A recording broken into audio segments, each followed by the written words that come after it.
there we are. Hello. Hey, Gene. How you doing, man? Rise rockers and hip hoppers, everyone. Hello. Welcome. Glad you could join us.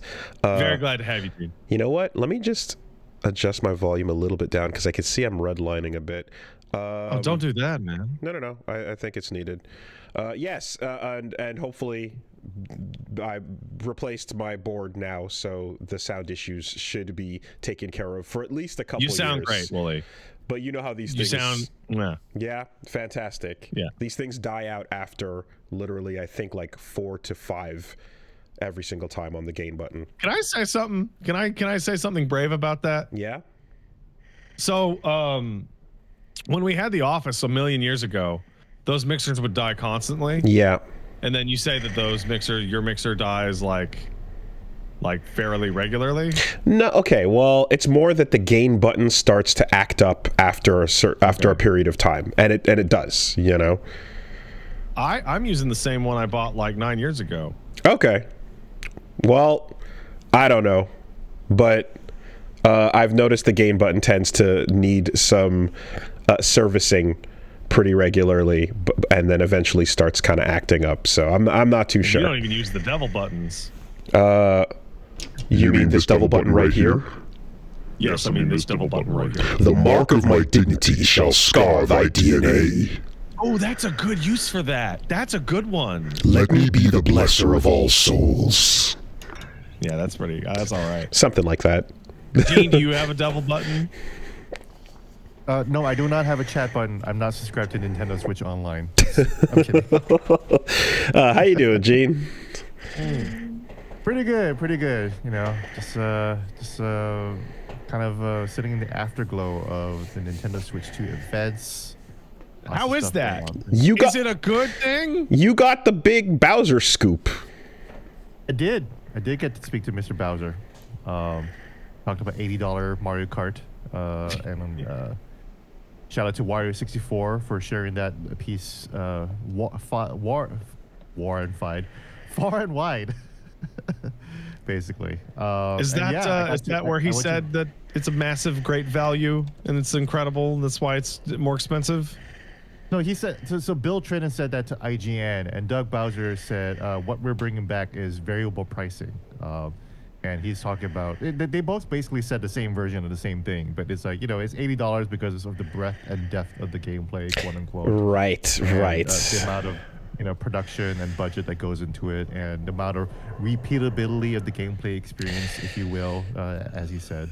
There was a couple of takeaways that, headlines that got pulled out of that interview, and a couple of other things he said, and that was a big one certainly, which was if you're adding the value of replay into the cost or factoring it in, then I guess that means that replay value as a concept goes down, because the whole point of replay value is that, hey, look, you get more for whatever the game was, than expected. Does that make, you know what I mean? Like, if UFO, Balatro should cost $1,000, right? Is that argument? Balatro should cost $1,000. That's the Northern Lion argument, right? And UFO 50 should also be up there, costing $10,000 for the amount of gameplay you're getting. And the Order 1886 should cost $12. So, and Sayonara Wild Hearts should be free. But it's like, yeah, I don't like that factor being brought into the discussion. I feel like they didn't do a good enough job of using their corporate fake magic PR speak to not sound like they're saying, well, we know we can get an extra $10 on fucking Mario Kart, so I mean, it's surge pricing for cabs. It certainly got applied to some topics, like when the question about the AI stuff popped up, and it was like, oh, well, we always want to make sure there's a human touch on it. It's like, okay, well, that doesn't mean anything, but yeah, sure, so there was some double speak coming out there, but I guess that's just taking the interpretations. Do you think overall, or was your impression that the stuff about the pricing now that we're seeing, where it's actually not related to tariffs, is what some of the news stories from today are saying? Does that make sense to you at all, Gene? I mean, kind of. You would kind of I feel like what they're saying is that we just don't know about these tariffs, and versus like they were already thinking about potential costs in advance. Because I saw a tweet from an analyst saying that the Switch 2 might have just cost $350 if there was no tariffs at all. I feel like the reason, because everyone was making fun of Nintendo because, like, why do games cost $80? Oh, because of the tariffs. That was like the easiest layup in the world, and they fumbled it. And I feel like the reason why they fumbled it is because in 2 weeks they're going to come out with the new Switch 2 price and the new Switch 2 games price and go, no, this one is because of the tariffs. The kick up to $650 USD, no, that one's because of the tariffs. That one is that we didn't even decide that. We were going to sell it at $450 because of the incredible value of the Nintendo Switch 2 console. So I guess the idea was that there was going to be a increase no matter what, but this also coincidentally just plays in with the news. But the price was set. The MSRP was set well before this announcement. Then, and then the delayed reaction is going to perhaps cause further changes to that. I mean, we also are seeing today the same thing about the pre-orders getting delayed, or they're also getting in Canada. So at first it was just America, and then it's like no, now it's in Canada too, and it's like, well, yeah, that makes perfect sense. In fact, it's like anywhere that's going to be affected by this, and also like if you're creating a market where people are going to drive up to Canada to do the Plattsburgh thing we used to do, to potentially like start buying Canadian what I mean, international SKU versions of the thing, like that's goofy as hell, and like you have a scalper aftermarket immediately. I imagine they don't want that. So I was doing some digging on this, and the economic reality of what's going on with Canada and the US in regards to an import from Japan is not clear. What should happen is that if you have a product that comes into a US port and then could be sold in the US but is actually en route to Canada, you would charge the tariff at port of entry, but then on the way out of the country, you would get a refund for that thing because it's not intended to be sold within the continental United States. But that hasn't been happening. But on the other hand, most products that ship through, like say shipping came in through like Seattle, right? What's supposed to happen is that the pallet is supposed to be called a bonded item. And the bonded item is supposed to be exempt because it is literally en route. It is never intended to be unpacked. It is never intended to come out of its shipping container within the country that it's arrived at. So there's confusion as to whether or not the Canadian price would be affected at all. I think it probably should not. But if pre-orders had gone live later tonight, Amazon Canada ships to the US. That would have been scooped up. I feel, there's that, right? There's the bot buyers. There's everything that happened with the NVIDIA cards, that just made them impossible when you're going through direct retail. But I am also just thinking of like, thank God we're not in the alternate reality where the solution Nintendo chose would have been one to reinstate region locking beyond just the Japanese only SKU. I totally disagree. Really? You would want a world where they're if we are dealing with an economic reality in which we are absolutely worried about people from a 3-hour drive away buying up our entire supply of items because it's so much cheaper here, then yes, I would like Canadian SKUs to be region locked. To Canada with Canada only game cartridges and Canada only. Oh my God! No, that is not viable because under region rules, region 1 is Canada, US. Of course, then that's the thing is like the idea of going and splitting up every territory or continent or so into all these different SKUs individually, creating a much more confusing version of things. Like overall, it does simplify for them to basically be like, international box, here you go, ship it everywhere. The language is included, no matter where you are or what your options need to be. The version where they're like, okay, we're making one for ourselves locally because we shouldn't be affected by anything going on or so. That's the odd part, because I guess if the whole thing about what Bowser's saying, where it's like these prices were determined without these tariffs being a factor. I don't believe that for a second. Then why was the Japanese SKU that's cheaper chosen to be a thing well in advance? That feels like a tariff product, I think the yen is weak right now. I think that has a factor in it. I think they might be willing to take a loss on hardware in Japan. So just for their own region specifically to not be affected by that. And then they also are still offering the international version SKU in Japan that you can buy, but it's going to cost you more. Right. Yeah, and also they are in total control of their own internal shipments. Yeah. Right. There's no, I mean, unless Vietnam, because the Switches are being manufactured in Vietnam, unless Vietnam gave them a reason to doubt that, but there's no reason for any economic turmoil on that shipping area. No, I wouldn't imagine so. But it does feel like that type of product existing is a response to what's going on, and basically being like, we're not going to fuck over prices for our own here. We're going to keep it, we're going to do our own thing, and then everywhere else internationally will just be a separate thing, and then we'll keep it at 2 SKUs. I'm guessing. I will say one thing about real people impact here, and what I should have said at the top is, when you asked me how I'm doing, is I'm pretty tired because I just came back from CBS News. Here I am on CSB News. Wop wop wop. News, totally the same level of prestige and importance. Wooly, we're opening up our podcast talking about the economic realities of a major market. Boop boop boop. It's news now. Boop boop. But while I was at the CBS Broadcast Center in New York City, I got my hair and makeup done, and I was just waiting in the green room, and I'm waiting by the studio, and then one of the producers, he's like, psst, psst, hey. You're Gene Park, right? I'm like, yeah, that's me. And I'm like, he was like, do you really think Grand Theft Auto 6 is going to be $100? And I was like, bro, after today, guarantee, bro. And he was like, shit, I need to find a new job. Absolutely. 100%, dude.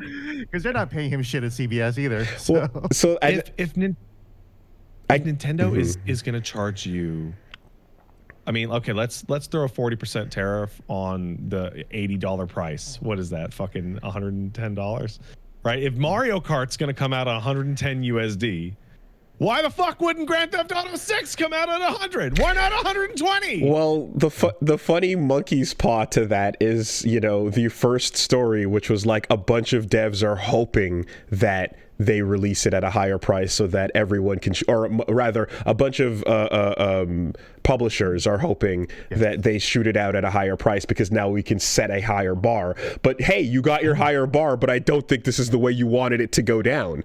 Like, you are getting that $100 or more GTA, sure, but at what cost? We know the cost. That's literally what. I don't think this is viable long term. We saw Sony talk about how, when they did their first party games at being like $10 more, that they saw decreased sales as a result because people were loss averse to higher prices, and they didn't see the particular Sony first party titles as deserving of it. Now, Grand Theft Auto 6 is probably immune to that concern.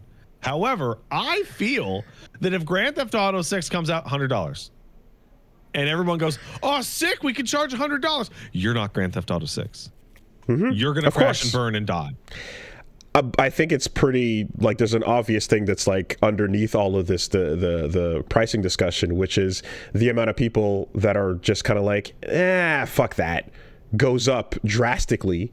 And when you have a ton of, again, cheaper alternatives and shorter and other things you can get through Steam, and even on your phone, there's a bunch of free-to-play shit. You can just, There's no you can go play a bunch of other things that are not asking you to join, not just like invest in like picking up a particular game, but invest in an expensive generation, right? You're getting the console, and then your attachment and everything else you continue to purchase there is going to continue to be higher and higher.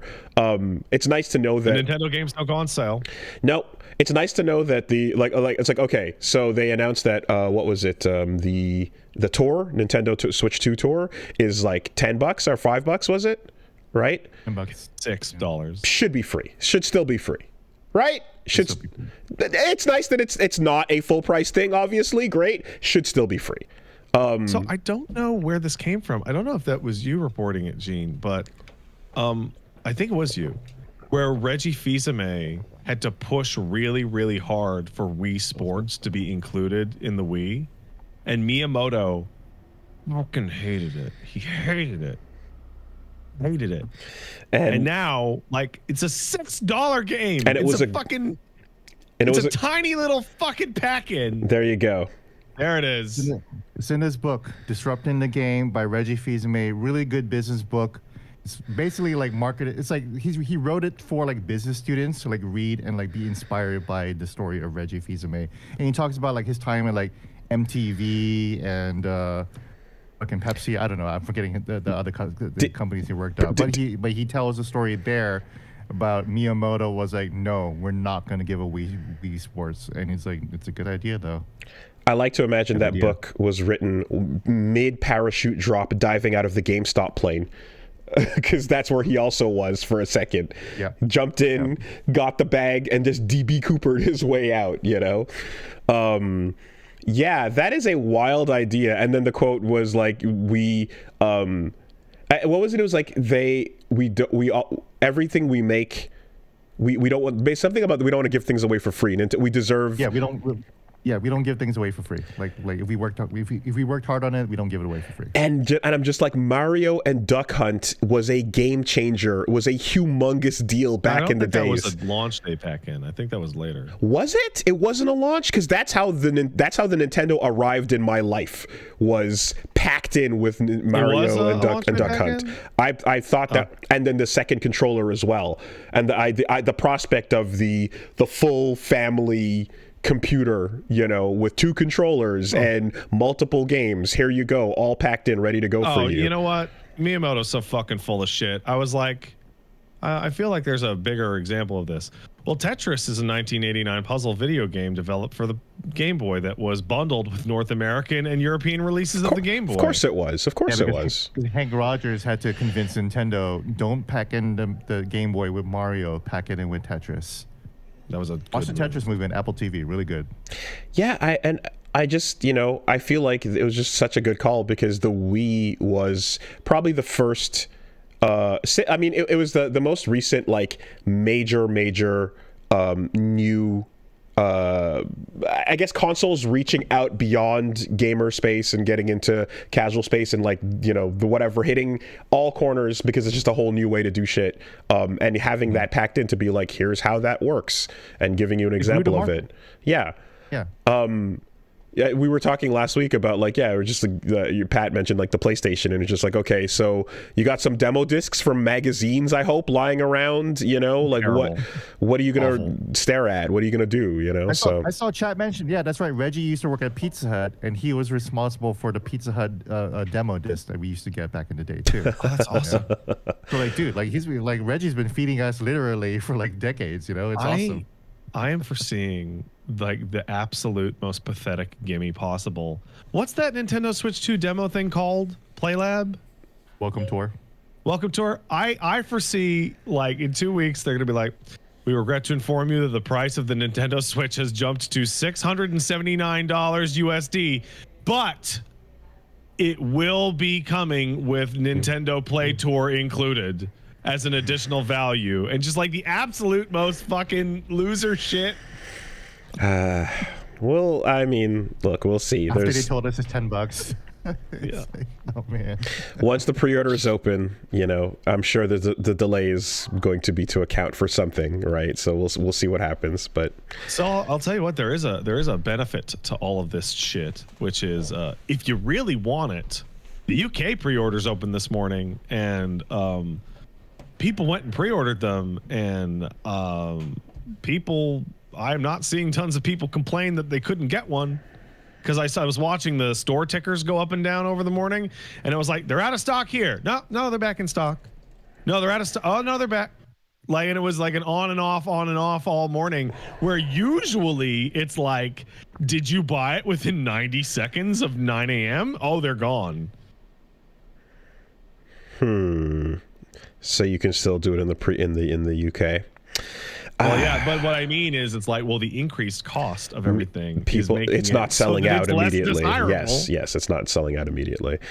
Yeah, I mean, we'll see. There's always also that thing of like your first batch of shipments is like destined to sell out. Like it's more like when does production slow down, right? When does demand catch up, and you go like, okay, we've completed as many as are moving off the shelves first as soon as they go up, and then things and then they start switching over to a slower production rate. That must be a discussion they're having right now, right?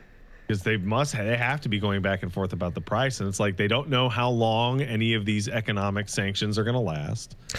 So do we slow production down fucking now before the thing's even out? So I'm curious. Like, things are in a weird place too with games, because generations used to have kind of like starting points, and then if you came in between, you were the weirdo, like the Dreamcast was, and you're like, hey, what are you doing? We're only 2 years into the gen. Stop it, right? But they would happen almost like elections, like every 4, and like. And now that things kind of go for longer because these platforms can stay updated or release different tiered SKUs, Xbox Series X, S, and wherever they're at with the future ones, like, do you think do you prefer when generations all kind of start and begin at the same place, or do you prefer it where every company's kind of just jumping in whenever they're ready to? It's an interesting question. I kind of I love the Dreamcast. So, like, who am I to talk? I totally jumped in on the Dreamcast mid-gen, and I thought it was the best thing ever. So, it was never a problem for me. I love the Dreamcast, sure. Yeah. And I never really bought, I don't really buy systems at launch. The only time I ever did that was when Sony and Xbox sent me a PS5 and Xbox Series X for free 4 years ago. It's the only time I ever had a console at launch, besides buying the Wii. Luckily, back in the day in 2006, I bought that. That's the only console I've ever bought at launch, period. Okay. So I've never been into buying console at launch. I bought the PS4 when Bloodborne came out. That's it. I was like, I'll get it now, Yeah. I feel like I followed suit in a lot of cases. I mean, one thing though, when I'm thinking about this now as we're talking about it, is like, I do like when you're not at weird different levels of tech for like things getting ported, for like certain games, or if like one console, like Nintendo's obviously always coming in a little bit underneath. They're spending a little bit less than Sony and Microsoft, who are like trying to push it as far in PC as well. But like I'm kind of like, if we had a world where every level of tech port would be completely different, and it'd just be like, oh, the PlayStation 1 is good for now, but then, oh, the thing released 2 years from now is not going to be better. It's like, that would be really annoying, So I kind of do like the idea of like, okay, you can get this port or that port or that port, and hey, look, this one might run worse for whatever reason, or you pick your pathway. But for a lot of cases during the 360, like PS3 era, I feel like there was things that would happen, like Bayonetta would come out and you'd be like, oh, holy shit, the frame rate is dog shit, don't fucking play that version, but but for the most part, there being tech parity allows you to kind of like not have too many disparate issues going from one version to another of a game across generations. miss when Tech Parity had to force different ports of the game. You know, I want my isometric Tony Hawk Pro Skater. On the Game Boy Advance. you want your Ghostbusters with the little I want me my characters. Game Boy ports of PlayStation 2 games, man. The fucking the Game Boy Color Resident Evil that never happened or whatever. You know? Oh, yeah, dude. Yeah, Shin Resident Evil. Yeah. Jesus. I think we're long past that because we had the Wii, we had the Wii U, we had the Switch, and now we have the Switch 2. Nintendo has been like a full half step behind on a technical level for like 20 years? 20 years? Since the GameCube. Wii U. Wii was like 2006, right? Wii, 2006, yeah. So 19 years, yeah. GameCube was on the level. GameCube was concurrent. GameCube was concurrent. It was 20 years, right? Yeah, it was Wii U, Switch, and Switch 2 now. Yeah. So like, hey, what's a Nintendo console for? It's to play Nintendo games. Like that has been the case forever. Yep. And if you only have a Nintendo, then or you love portable, that's where you'll get that thing. So I don't think there's like a huge audience of people going, why doesn't Call of Duty run the best on the Nintendo Switch? I don't feel that in my heart. Well, I guess the emergence of PC as like an actual real like part of it, because now we have the full scale. Yeah, right? means that at all given moments, a PC can still push past whatever else is going on your console. And Gene says you bought a PS4 for Bloodborne, and there were a lot of people who bought a PS4 for Bloodborne, and it's interesting to me because I feel like Nintendo took that very specific emotion to task because, okay, well, I'll buy a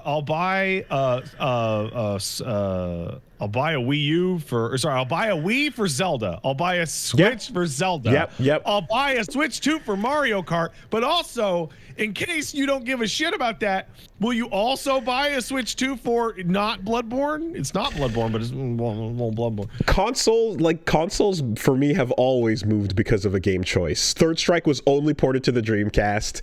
Shadow of the Colossus for the PS2. Fucking Bayonetta 2 on the Wii U. You know, right? Street Fighter 5 was what got me to get a PS4, right? Like it's like the thing is, of course, being in this position, of course, like it's like when it's your gig, you know, you definitely do need to jump in there. But in terms of when I choose to jump in, I can hang out a lot for a while just of not necessarily getting a new SKU of something or getting a new iteration of it. Like Xbox, I'm kind of like, I have no reason to get an Xbox right now for anything. You know? The reason I got an Xbox is because Atlas told me to. Sure. They literally said, go get an Xbox and record this video on an Xbox. I mean, okay. Like Killer Instinct, you know, back with the Xbox One, and then a while. What did I get the new one for? Was it DMC5? It might have been to like. It might have been to get. I think it was something with DMC. I forget, you know. But it was just like, it was to do. It was to do something specifically, you know. I mean, let's even look at the like, well, you and I are streaming games all the time, and Gene, you're covering them. So there's an extremely high incentive for the three of us to grab or be gifted or acquire or whatever the fuck a Switch 2 at launch. But like, at the end of the day, like, do you know what I'm going to be streaming on the Switch 2 release date? Fucking Deltarune. Right. Like Deltarune is a much higher priority than Mario Kart or any of the other games of that. And it's like, okay, well, what about the rest of June? Death Stranding 2 comes out on the 26th. Like, we're not hurting for shit. It's not like, oh, there's a fucking dearth of shit to play because of, oh man, June's gonna be so empty because I don't have this. Like, no, man. Like, if I can't acquire one, I'm going to acquire one. But if I can't, it's not the end of the world. It'll just be a little annoying. Yeah, I think so. I think and besides as well, like, there's a lot of shit that I missed getting around to on the Switch as well. Like, I didn't play Tears of the Kingdom yet, so I was like, oh cool, they updated it, great. I'll jump on that when. Oh, you're gonna play a much better version of that game. Awesome. Yeah, it runs so smoothly. I got some hands-on time with that. I mean, I had hands-on time with everything at the Switch 2 event, basically. So except for Mario Party Jamboree, and we can talk about that a little bit. Hey, did you ask anybody about Age of Calamity? Did you ask anybody about Age of Calamity? No. Well, they wouldn't talk about anything that they weren't ready to talk about. So God damn it! Because that's the Nintendo game with the worst frame rate. Yes, I was upset that didn't show up. That was my priority too. Maybe the Switch 2 can't. Maybe the game's just made wrong. But now that we're on to Age of Imprisonment, isn't it just like, yeah, we don't talk about old shit, shut up? Are we just moving on? Yeah, you know, with the Tears of the Kingdom, I did the bit with just going and grabbing existing constructs seemed pretty cool. I'm wondering, is that only from friends, or can you browse like a list of creations and load in a Metal Gear? Nice. Yeah. You know. I think you're using your phone app with your daily bonus and shit like that. But I guess is there a public list of creations, or is it just from people you know? You know. I mean, maybe it's like they're relying on the social aspect of it, so like I could tweet out my mech.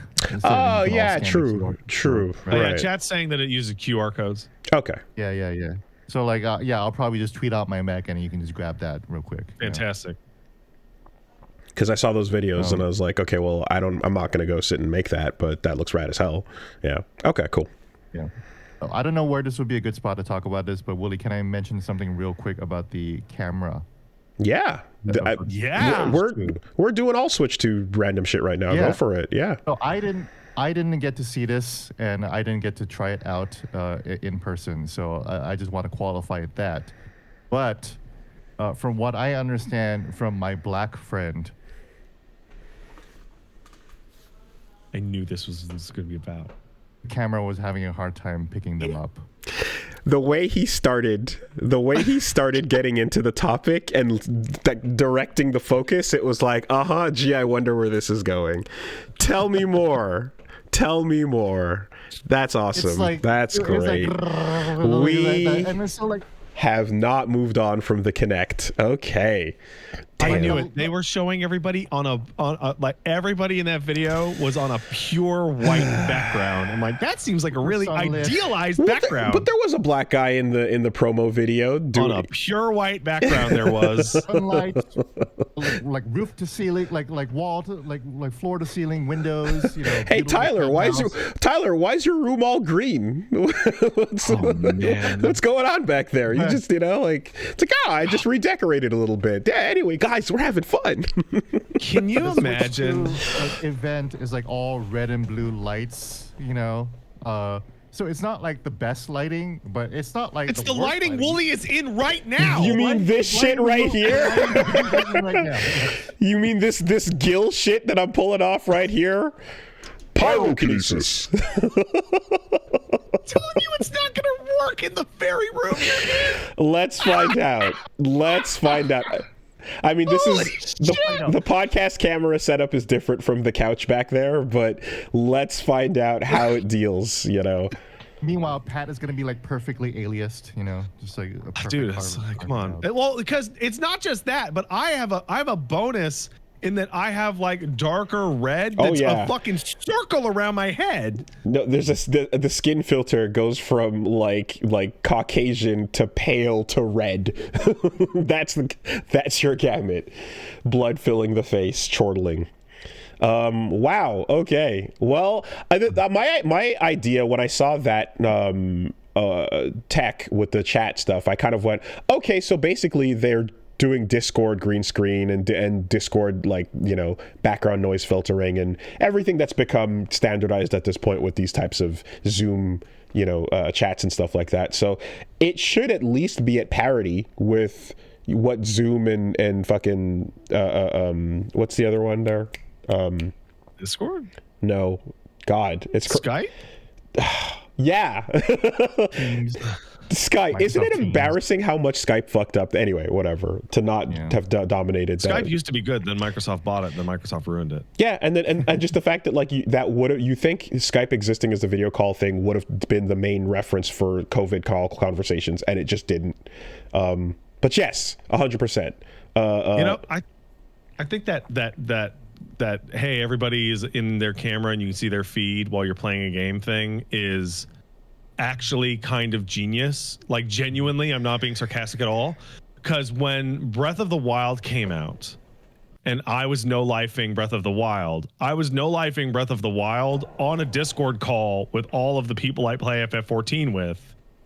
And we were all no-lifing Breath of the Wild simultaneously. And not having to go through Discord and just having them and like our heads floating around. That would be legit awesome. And don't forget, too, I brought up the other day that there's that app where you just get a fake social media thing going where you can have a fake chat popping up, and if you're a kid that's like, hey, like you're hearing about like kids who are gaming on voice chat or whatever that are just like, hey, what's up stream, hey, what's up chat, I'm cooked, and you're talking to like literally just the two friends that are chatting with you, but you're just having that thing. It's like I feel like the video and picture element of having it in the background and what as well it makes everyone kind of feel like they're streaming, you know. But what the fuck are VTubers gonna do? What becomes VTubers aren't going to use it of that tech? VTubers are going to use their PC to do their VTube stuff. So you just can't use the direct camera to do anything with it then. Either that, or they're going to put like a cardboard cutout on their face, like that Human Giant skit with Aziz Ansari and Will Arnett and Ashley Olsen. Well, okay, but I guess if you want to like call in through the Switch UI and be on another VTuber's call or something, you know, within the Switch interface or so, then I don't know if any other type of device or input would work, right? I feel like that's probably a proprietary camera thing that they're going to get. I don't think Nintendo is designing their technological to be an Elgato input box or the real life uses of fake people. No, I don't imagine so. Also, but also, like, if you want to use a better quality camera than the one they have, like, they're just that's not what they're doing with it. Fucking eat rocks or wait till Hori or Logitech brings out a higher camera that doesn't work because it's only putting out like the shittiest bandwidth imaginable. Because if you could have just any feed convert to a USB-C and then, you know, have that be your input, then it's like, okay, VTubers can directly put themselves in and play together, you know. But yeah, anyway. The USB-C port will take any camera? Yeah, there's already a Piranha Plant camera for sale from, I want to say it's Hori, I'm not sure, but it's like it's really nice. And you close the Piranha Plant's mouth to turn the camera off. Then that just solves the problem right there. Okay, then yeah, they're good to go. You could just figure out the input on your computer from beforehand and then feed that in instead. Okay. And then yes, it'll be in 480p. I mean, it doesn't matter. Yeah, so Gene, did you get into or get up to anything? Hold on, before we leave this, I want on the record guesses for what you think the United States Switch 2 price is going to be when that fucking shit comes back up. The readjustment. No. I'm saying $650. I'll say $550. I don't know. Price is right. Price is right rules. Price is right rules. You can say $1. $1. Ah, you coward bitch! But it's a good guess. And you're talking American? Yeah, you're talking USD. Yeah, absolutely. Yeah. All right. Sorry, I just had to get that in there. I desperately wanted to have that in the air. An increase of 50% over the premium. Boy. Yeah, I don't know what you want to talk about Switch 2. I can start with mouse controls. Let's go! Fucking abomination! God damn it! I forgot that you were excited. Let's go! I was excited to talk to Wooly and tell him about how right he was. I guess it's his concept of having like a controller on the left hand and then using the mouse on the right hand. Is that the lore? Like that's the idea, right? The accuracy of a mouse with the accuracy of a controller. The left thumbstick. That's exactly what this is, Wooly. High accuracy on both hands. Yeah. They hated him because he was right. Wooly, I'm just thinking, you know what? You're going to be able to connect Joy-Cons to your PC and use that setup for PC. You currently can. You currently can. Yeah. Yeah, but without the interface going completely fucking nuts. Oh no, you literally can Bluetooth. You can do it. Yeah, you can. Also, a lot of games have set up a don't have your interface flicker between two devices if you want. Like that's become an option too. So I played Metroid Prime 4 using the left thumbstick to lock on with the left trigger, and then moving around, and I'm like dashing and air dashing as Samus, and then I seamlessly go from like holding it regularly down to the mouse pad, and then I'm doing precise precision aiming, and the first boss has like 4 weak spots all over them, and then they have shields on their arms, and they're moving their arms around to block your shots as like they're adapting to your movements. And then at the whole time, I'm just like doing like slight precision movements to like move the mouse around and like hit directly in the spot. It felt like I was playing a PC game with a thumbstick. That's great. Were you using it on a mouse pad or what? They had that's the tricky thing. Like the Switch 2 event had like these massive tables that are perfect for using for mouses. But you can use it on your clothes. You can use it on your pants too. They showed it in the promo video. They show it on just a random table surface, right? Did now in the treehouse footage, the person that was playing was having a hard time aiming and was missing a whole lot. Leading the shots and stuff was difficult. But you're saying you felt it work, and also it's Metroid Prime, so locking on is like it centers you pretty quickly. But you were able to also just like freestyle it as much as you needed to, and it felt like it was responsive. It felt, I guess the person who was playing Treehouse was not great because I was playing and the whole Nintendo staff was like, yo, you got it right on the bullseye. Like I'm hitting the missiles and everything like that. It's perfect. It's perfect. Remember, everyone, video games are for children. They are for little babies. So when you nail it like that, it's like, yay. Wow. Good job, buddy. Yeah. And look, if anyone is butt mad, then just turn it sideways, click it back on, and play it the normal way. You got you have a free choice to do whatever you want. The better way, I feel like, or the old and busted. I feel like let's say you don't get a Switch 2 at all. No. I think that the Joy-Con situation with the built-in mouse control setup, as well as their new Pro controller that is the only standard controller to date that has the back buttons built in, I feel like Nintendo's like controller solutions here are better than their console.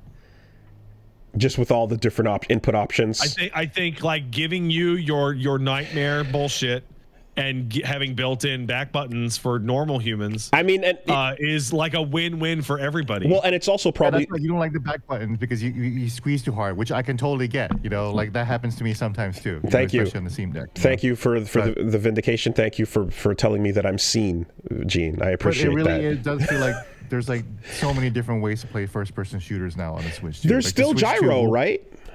Yeah, there's still gyro. Yeah, you can still move that shit around too. Great. So. Yeah, I mean, just more is better. I think also anyone that if you are forced to play with the mouse and side of things, this would be a massive negative story. This would be a huge problem. Well, get ready for Splatoon 4. Is what my gut says. Star Fox Zero comes to mind, right? Anytime people are like forced to use the thing. And they're like, the way it worked was fine before. It's like, yeah, no, allow it to be an option. Definitely allow it to be an option. I never played Xenoblade X because Xenoblade X was one of the only Wii U games to come out that was like, you must use the gamepad for the entire interface. And I was like, it wasn't just like I hate the gamepad. A lot of that was, but also the interface switching down to the gamepad for every single menu in that game sucked. It was very annoying. For a big part for me, it was like, how much waggling can I avoid? With any game that had waggling as a thing. I also am thinking of I played Metroid Prime 1 and 2 on the GameCube with the controller there, and then for 3 when you got the Wiimote out, I was like, I'd rather just play it with the controller. I should have waited because because I gave myself like a minor case of frozen shoulder playing Metroid Prime 3 because I beat that thing in like a weekend, and like my shoulder fucking locked up and my wrist was sore, and it was because it wanted me to hold the thing. Like the Wiimote's only like what? It's like a TV remote. Well, it was a little heavier because of the batteries, but it wanted you to hold it up and out the whole time, and nonstop. And I'm trying to do it with it resting on my lap because I'm like, I'm not, I'm trying to keep my shoulder relaxed to play for a while for sure.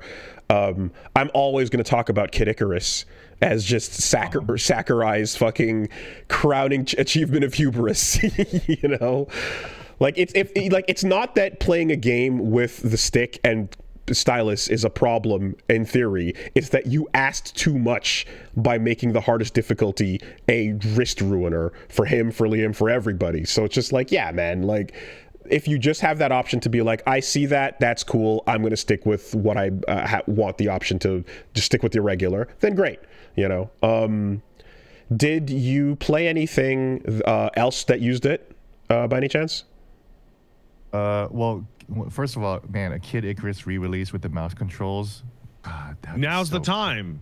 The time is now, actually. Time is now. And also, I'm thinking Mario Paint, because Mario Paint is with the mouse last time Nintendo used the mouse, right? But also, Mario Maker is going to be so fun to play around with, making levels with that thing, Oh, Mario Maker, yeah, that's with a cursor for sure.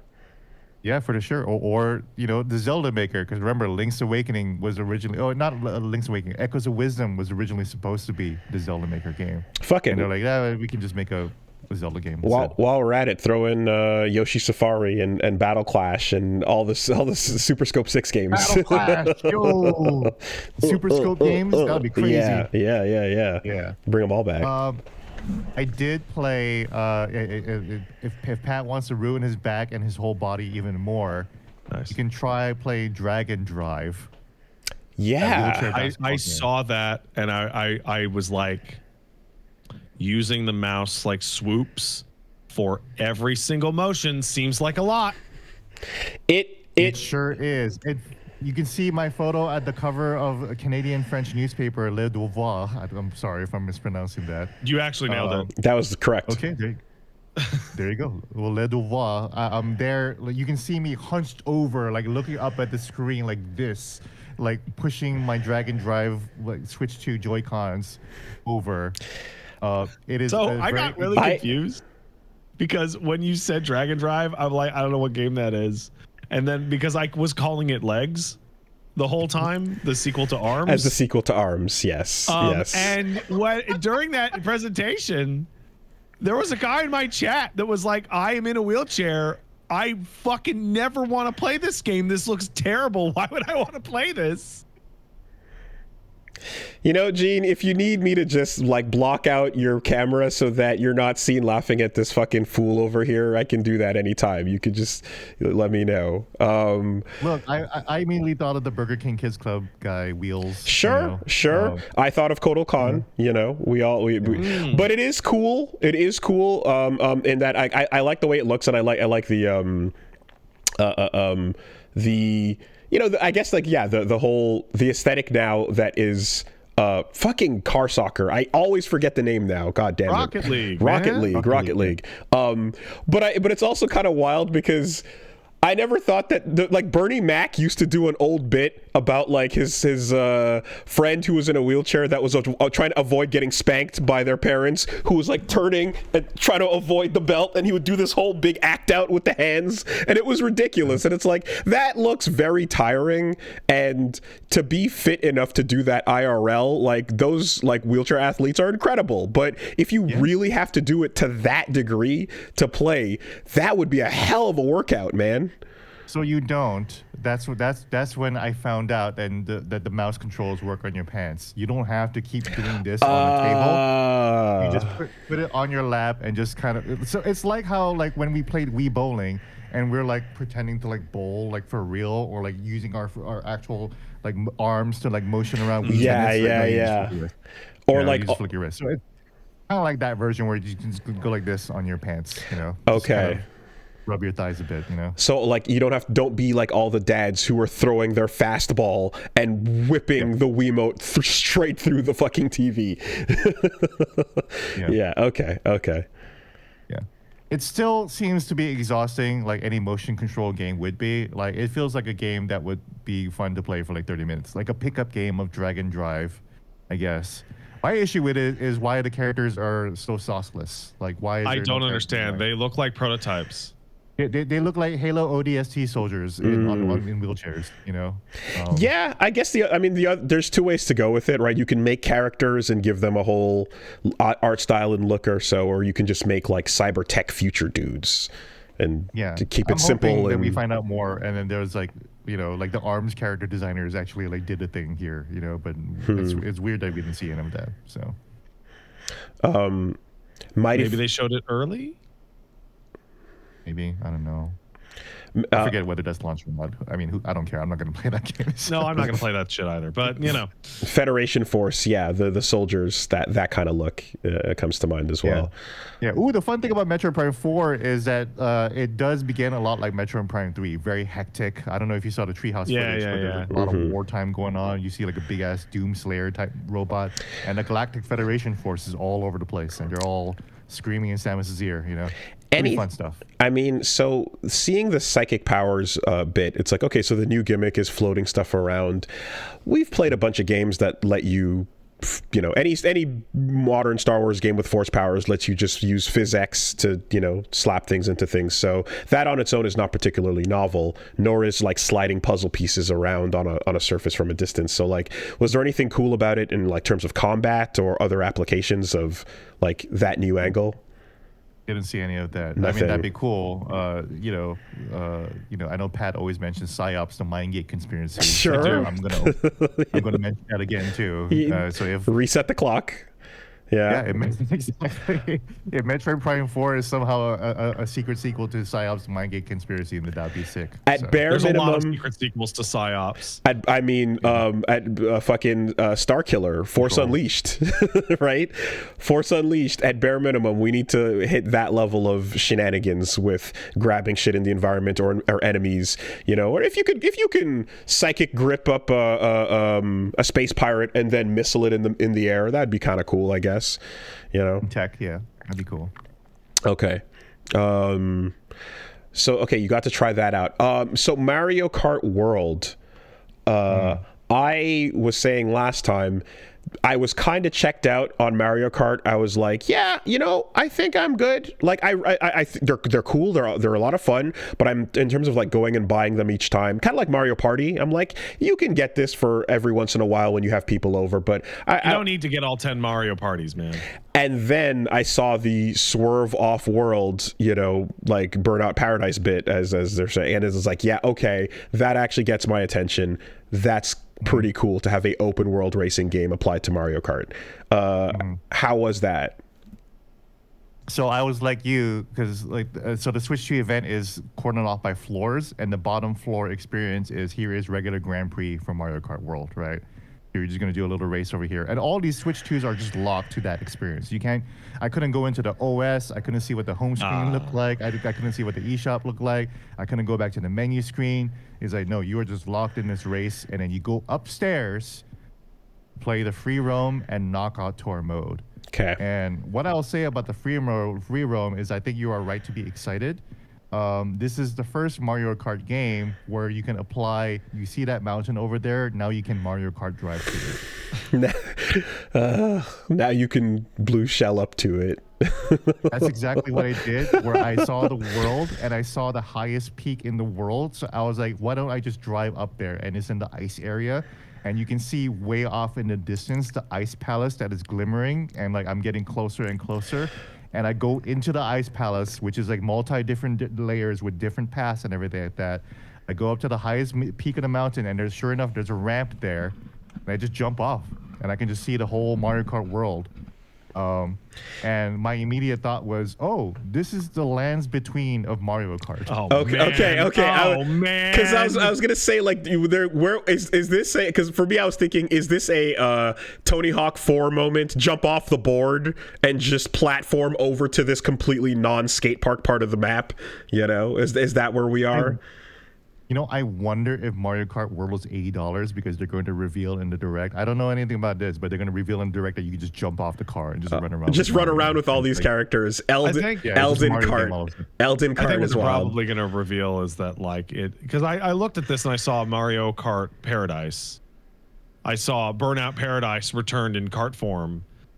And they showed off Grand Prix and they showed off Knockout Tour, and like really all they have to do is give you a fucking any task, perpetual task to do in the free roam.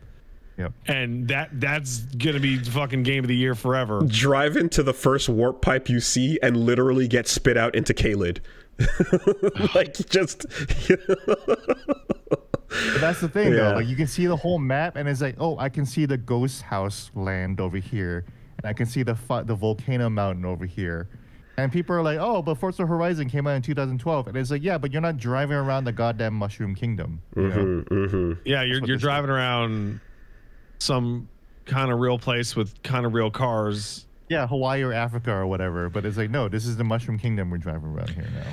So they we're seeing as well too, like and I guess this segues into Bonanza, but like Donkey Kong looks a bit more like movie-like, and he's got the movie coming as well. I wonder if like there will be an area there that's like, oh, the apartment, the New York from the Mario movie, or if they're gonna like work the movie into any part of what they're making from now on.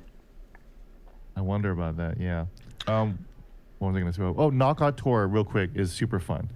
So Knockout Tour is a cross-country race across the whole map. So you just really get to see the entire map. It is wild. It is something else to actually play the game and see like 30 players on a racetrack. Everyone is doing like a different path. People are doing the wall jump up, and you can see the people wall jumping up there. People over here on the left are grinding. The cow is grinding over here. People are just flying over here, and it's kind of glorious actually when you see race this big, like at all, like everyone doing something different, completely different. It's fun. It's Mario Kart, man. The steel ball run of Mario Kart. That's pretty cool. Yeah. But like I was just thinking about when you were describing like the Mushroom Kingdom is here, and like looking at like the mountains and that's over there. I'm like, that was part of, just to go back to it for a second, the movie kind of gave that impression of like, oh, Luigi's Mansion takes place in this location, and like you got a feeling for a map to that world overall, so it feels like that would be like something you could easily one-to-one and just be like, okay, and this is where Donkey Kong hangs out, and you just kind of take it from there.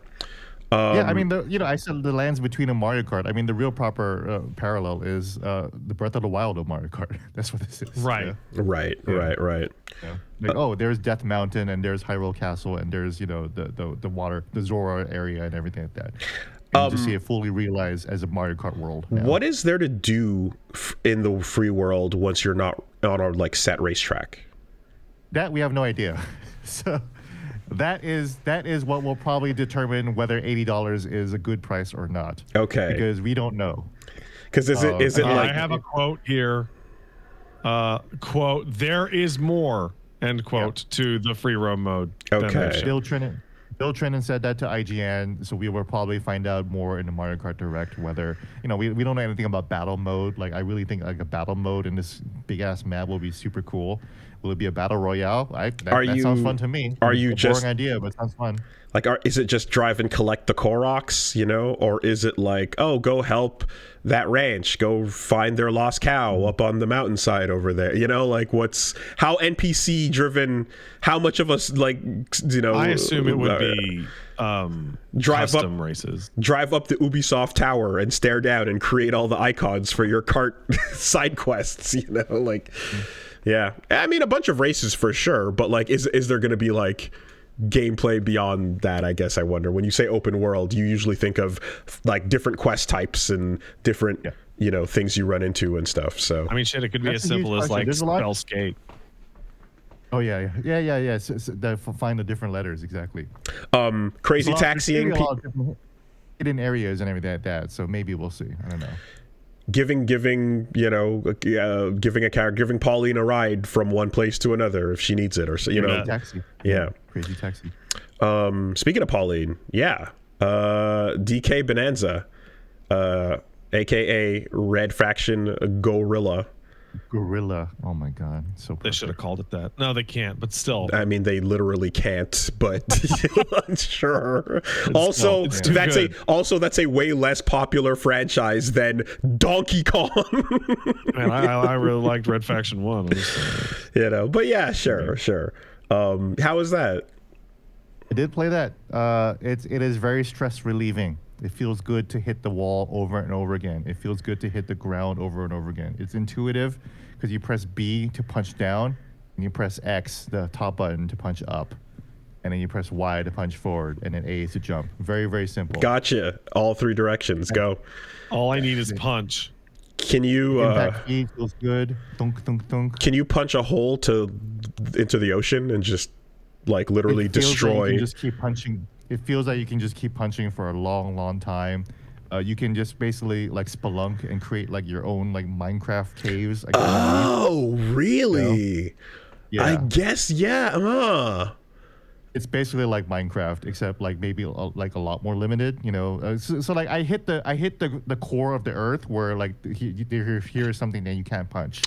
So that's where like they'll have shit. boundaries there. That- I don't think Donkey Kong can go to the center of the earth. Yeah, But maybe, yeah. Who knows? Okay, no, that's actually like if you can Minecraft tunnel underground, like that's a different kind of game because like interacting with all structures on the Earth versus the Earth itself, and then up or down, and I guess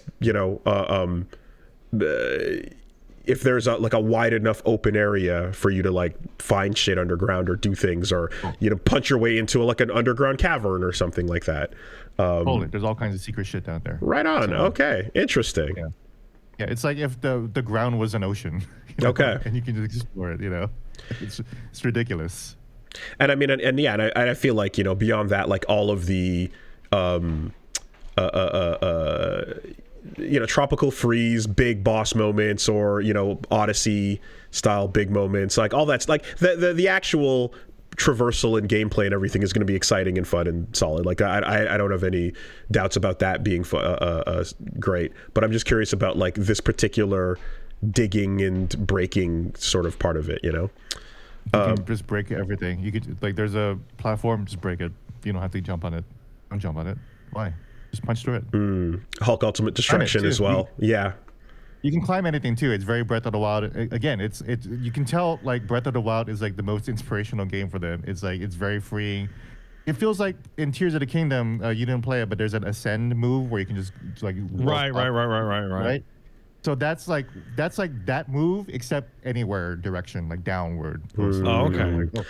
Like, ooh, what's down here? Let's figure this out. So you have to kind of like think in an X-axis or Y-axis completely as you're playing this 3D platformer. Drop your Nintendo characters into a sandbox. Nintendo has hired this man finally. Finally. Yeah. Okay. And it seems like a Donkey Kong like Origins type of story where this is like Donkey Kong as a minor, both in both meanings. It's like early. He's a kid. Oh. Yeah, he's a kid and he's a minor. Okay. Yeah, it seems like this is like early, like this is like the Donkey Kong country that we know, and this is like him growing up. It takes place beforehand. Okay. So I certainly don't know who the fuck Pauline is. In this yeah. regard, Well, there's that, and then there's whatever that new furry bait character is. Right. I haven't even seen that. Right. Yeah. There's some new. Where was it? Let me see if I can find it. Cunty Kong. I mean, I'm probably Tell not. me I'm wrong. Probably wrong. Also actively demonetizing everything that this shows up on, because that's actually a problem now. Oh, seriously? the one with the, Oh, keep the one test. with the purple hair. Oh, you test it out on YouTube Well, and see what if I'm happens. Australian? Yeah, Australians are getting wrecked on YouTube's filters. Oh, well, just bleep me out. Yeah. The purple hair, Is it exactly. The purple hair monkey. Yes. Okay. Yeah. You didn't run into that character? No. Okay. No, not yet. Okay.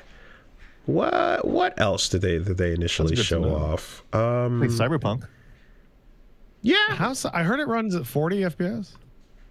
It does. Yeah, in How's performance that? mode. And that's a 7-week-old build, so I don't know if it's going to run 40 FPS. Whoa, that's early. Yeah. And it plays, and the demo was in Dogtown, because it is trying to remind you, remember, Phantom Liberty was not available in last-gen consoles. This is a current-gen console area only, and here it is running on the Switch 2 just fine. Wait, really? Phantom Liberty didn't come to all versions? No, not for PS4 and Xbox One. Whoa. Here is a PS5 only content running on the Switch 2. Okay. And I texted our good friend of the show, Susie the Sphere Hunter, saying, Susie, you are going to be in a Nintendo console launch game. Cool. Huh. All in What the cart, 64 gigs. what did that happen with? Intergrade, FF7. Or did the Yes. right? Yeah. Intergrade 2. Yeah, we're getting Intergrade 2 for the remake. So Okay, got your hands on that. yeah, and I played a ton of Cyberpunk on the Steam Deck. So and I can just tell you just by eyeballing it that this looks better than the Steam Deck for sure. That's not surprising. The Stream Deck's pretty low tier on technical shenanigans. I fucked that up. It's underpowered. The Steam Deck's underpowered. The Steam Deck is for Hades, is what it's for.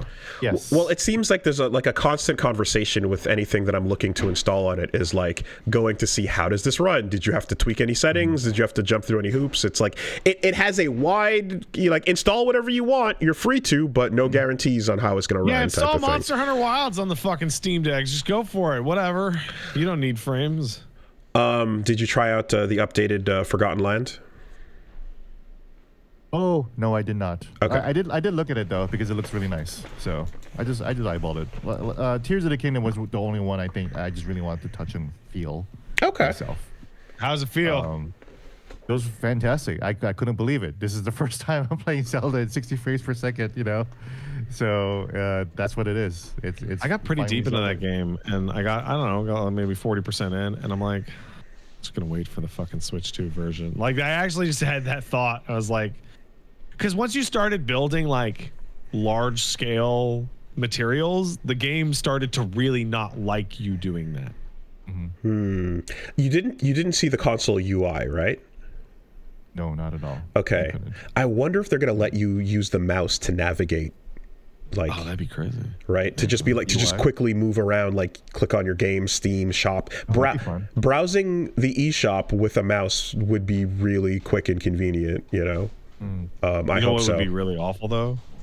If they're like, well, since mouse input's a possibility, let's just use the Destiny style horrible controller moves a mouse cursor interface for everything. Now the cursor is, game. now you have to select all your games from the fucking slow joystick, thumbstick cursor. Yeah, fuck that. Yeah. Okay. Did you try out fucking Waggle Fighter 6 extreme modes? No, I did not get to play Street Fighter 6. Calorie burner. Yeah. Yeah. I did play some Soul Calibur too. That was fun. Okay. Yeah, Yeah. It's Soul Calibur too. I love it. Is it the exact same D-pad? I know the sticks have gotten, they're now Hall effect So sticks. they're not. They unconfirmed that. Oh, fuck off. God damn it, dude.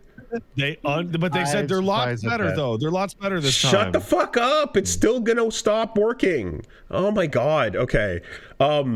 Yeah, what's going on D-pad wise? It's the same thing. It sucks. Okay. So, yeah. Pro controller it is. Or use the old one because it has the back pads. So And yeah. I mean, it feels like the magnetic thing. Like they said it's very strong, but I kind of It's like very sturdy. I can fucking rip feels that. sturdier than a regular Switch, honestly. I feel like I could rip that shit out. Okay, well, you know what? When you get a Nintendo Switch 2, give it a shot. fucking rip those Joy-Cons off. I dare you. Well, no, the question is more like, are kids going to do that, you know? Are they going to just not press the button and go, nah, because you go, nah, I mean, to put listen, it in, man, you know? if the kids aren't going to be able to pull it apart, but if a kid wants to fucking not pay attention and destroy their handheld console, they're going to figure out there's a big piece of glass on the front of that thing. Well, yeah, but like the Game Boy that was made of Gundanium alloy, that as a kid was made for you to spike it like a football. Yeah, but that thing weighed 45 pounds. And it survived nukes, right? Yeah. And that is not the same handhelds that we have today. All right, well, just saying. I mean, the children destroy things. This is a reality. Like, for example, I mean, listen. I'm watching the Switch 2 thing, right? And I'm like, I have a human baby. There's a human child in my house that I need to get Mario Kart. Like, that's just a fucking absolute mandatory expense, right? And then my brain went, and the child will not be allowed to hold on to the Nintendo Switch 2 with their hands. They will be handed a controller if need be. Right. Never the actual console. Never, ever. Right. On that note, Pat, how was your week? Not a whole lot of note. I've been playing more Monster Hunter. I've been playing, the usual stuff that I've been up to. I went back and beat Home Safety Hotline, the game about doing tech support for ghosts. Great game, great final boss, great ending. Just super good. What could a final boss be in a fucking phone helpline game? That's interesting. Do you want me to tell you? Because it's very clear. I bought it, so I'm gonna check it out. Yeah. Okay. The final boss is it's fairly difficult. Okay. I would say. And let's see. I went back to Hollow Knight. I'm now streaming Hollow Knight again because I believe that Silk Song is for real this time. Mainly because their PR guy is talking about what versions it's coming out on, and they're uploading new screenshots, and there's new changes on the website. Like, things are actually occurring with Silk Song. You're getting bought in. You're getting skonged. You're getting duped. Yeah, but at the same time, like, Hollow Knight is absolutely incredible. It's a fantastic video game. I'm playing one of the best games I've ever played in my life. Of course, that's the bit. Is are you starting from scratch? Yeah, starting from scratch. I deleted my file at the very beginning, and my 102% file, and everyone had a fucking conniption. Yeah, why would you not just take the next one? Why would I play a game in the fucking, like, bitch-made slot 2 instead of the fucking Chad slot 1? You know, just screaming about this and using, like, Wojaks is not going to make your deleting slot 1 shit make any sense. Okay? No. Here, do you want the answer? Do you want the I made myself a Chad beard guy that says yes, so I'm right. I already depicted slot 2 and as you're the crying, soy jack, okay? and you're soy, and you have thick glasses, so you're wrong. Okay, no. Do you want the real reason? Not just goblins. No, not just goblins. Okay. Like, it is a real reason, but people will be like, "That's crazy." Mm-hmm. When I start the game, I don't want to hit down on the D-pad once to get to the second slot. Yeah, that's still crazy. That's nothing. It's literally that's nothing. That's not a reason. I don't like. Yeah, but it's also nothing to delete the file because I'm not going to go back and play a completed file. I guess that's I'm like, Wooly, do you load into your fully completed Symphony of the Night file and go dick around in it, or do you start a new game? When I started when I started Disco for a different run and I wanted to try out a different character, I didn't want to delete my last one. You know, I kind of was like, okay, I have. When are you gonna go back to it? I don't know. I might go. I might. Never. The answer is never. I've never known anyone to ever go back to any of these files. Like, look, I have an absolutely complete file. So the only thing they do is they go back to it and they look at it. So that's not true because there are times when, like, if I want to remember something for talking about it, like on video or on stream or something, I might go back to like a save I have from something earlier, you know, metaphor. There's something from the end of that game that's like in my rotation that I want to go back and grab. So having that around, not, yeah, but you know. Wooly, okay, this is specific to you. Yeah. This is in the context of me planning to replay the whole game again. Right. Right. This is not in the context of I will never play the game again because why would I play it a second time? So I need to keep the file so I can go look at it in case I forget. I am planning to do the whole game again. Sure. Just hitting down. I'm just hitting down on the D-pad's not a big deal. You know, that's it. That's the beginning and end of the thought. Deleting the file isn't a big deal. I guess for me it feels like more of a loss, but you know, all right. If you delete the file, how will you ever know you even played it? It's like it didn't happen. Like we're not like I'm not even gonna go down this road of like no, but like it's still the down is the problem, not the having the save file around or whatever. How the do you case feel is. about this, Gene? You're I see you percolating some thoughts in there. But your rhetoric is up for framing it that way. But go on.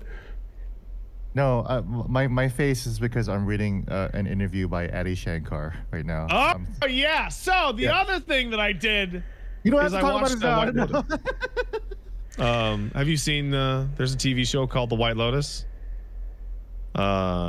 Takes place at a resort. It's a drama series. Me and Paige have been watching it over the past 8 weeks. Oh, Goggins, that's right. Yeah, because the Goggins is there. Everyone's talking about Goggins it. Is there. Here, it's very, very good. It's all right. Okay. lot of pop-offs in social media around the latest season of that, so I was going to get around to it. All right. Yeah. You get to the end of the show and you're like, wow, there were like a lot of storylines that just didn't go anywhere. And then you find out that like a bunch of them got cut, like the resolutions to a bunch of storylines got cut, and you're like. Although I do have to say the Goggins Everywhere systems feels like it's starting to be a thing, because I was watching something. No, he's popping. I was watching something else entirely that I didn't realize that he was in. I was watching like Invincible. Invincible. I didn't know that was him. I didn't know that was him. Yeah, that's crazy. It's like, oh shit. Paige and I were talking about this. If you want to have a 40-ish-year-old guy play the most stressed person you've ever seen in your entire life, you need to go get Walton Goggins, because in The Shield, in this, like he just plays like, I'm so upset, I'm sweating, I'm so stressed out. So it's weird because watching Invincible in particular, he plays Cecil, and the character he plays, he does not look like a match for that face at all, right? He's a balding... I'll just give him 20 more years. He's a balding old man with like, he's got like the warped face and damage and stuff, but like he looks so much older than he sounds. His voice is very young and sharp. You know, he's got that Paul Dobson kind of like grit underneath it, or the Steve Bloom kind of thing. And it ends up working out really well. You know, and like by the time you go through it, you're like, oh, he's perfect. He's a great voice actor. But so I don't know if it takes a minute this. To attach. Because did you watch The Shield? Did you guys watch The Shield? But I heard so The Shield's pretty good. Yeah, Goggins plays a piece of shit on that show. He plays one of the dirty cops. And on that show, this is like 20 years ago now. He looks bluntly like way uglier than he does now. Like he's in his 20s and he looks like shit compared to what he looks like now. And one of the things that is not helping him out is that his hair is leaving. Like it is padding away. Like it is going away. And all of a sudden he got super ripped and somehow grew some of his hair back. He's still balding, but he's been balding for decades with more hair than what he started with. So it looks like what he went and got plugs so he could look like an older guy who's kind of losing his hair instead of just getting the full head back. Okay. So you mentioned Cecil. Like, yes, his future was Cecil. Okay. Like, that was what the Goggins was going to turn into before some creative management. Well, a couple more roles and he'll just be the I can be anything guy, right? Which is, that's a cool place to be in. But yes, more to the point. Look, obviously, I'll head this off at the pass. I did not finish or start DMC yet, so I'll get around to that as soon as I can. But I, despite my best efforts, have had a full week and have not been able to get through it. So, too much Gene, other you shit watched the going whole on. thing? I watched the whole thing and I finished it yesterday. I think I finished it the day before. So I have some thoughts. Oh, Devil May Cry. Please lead.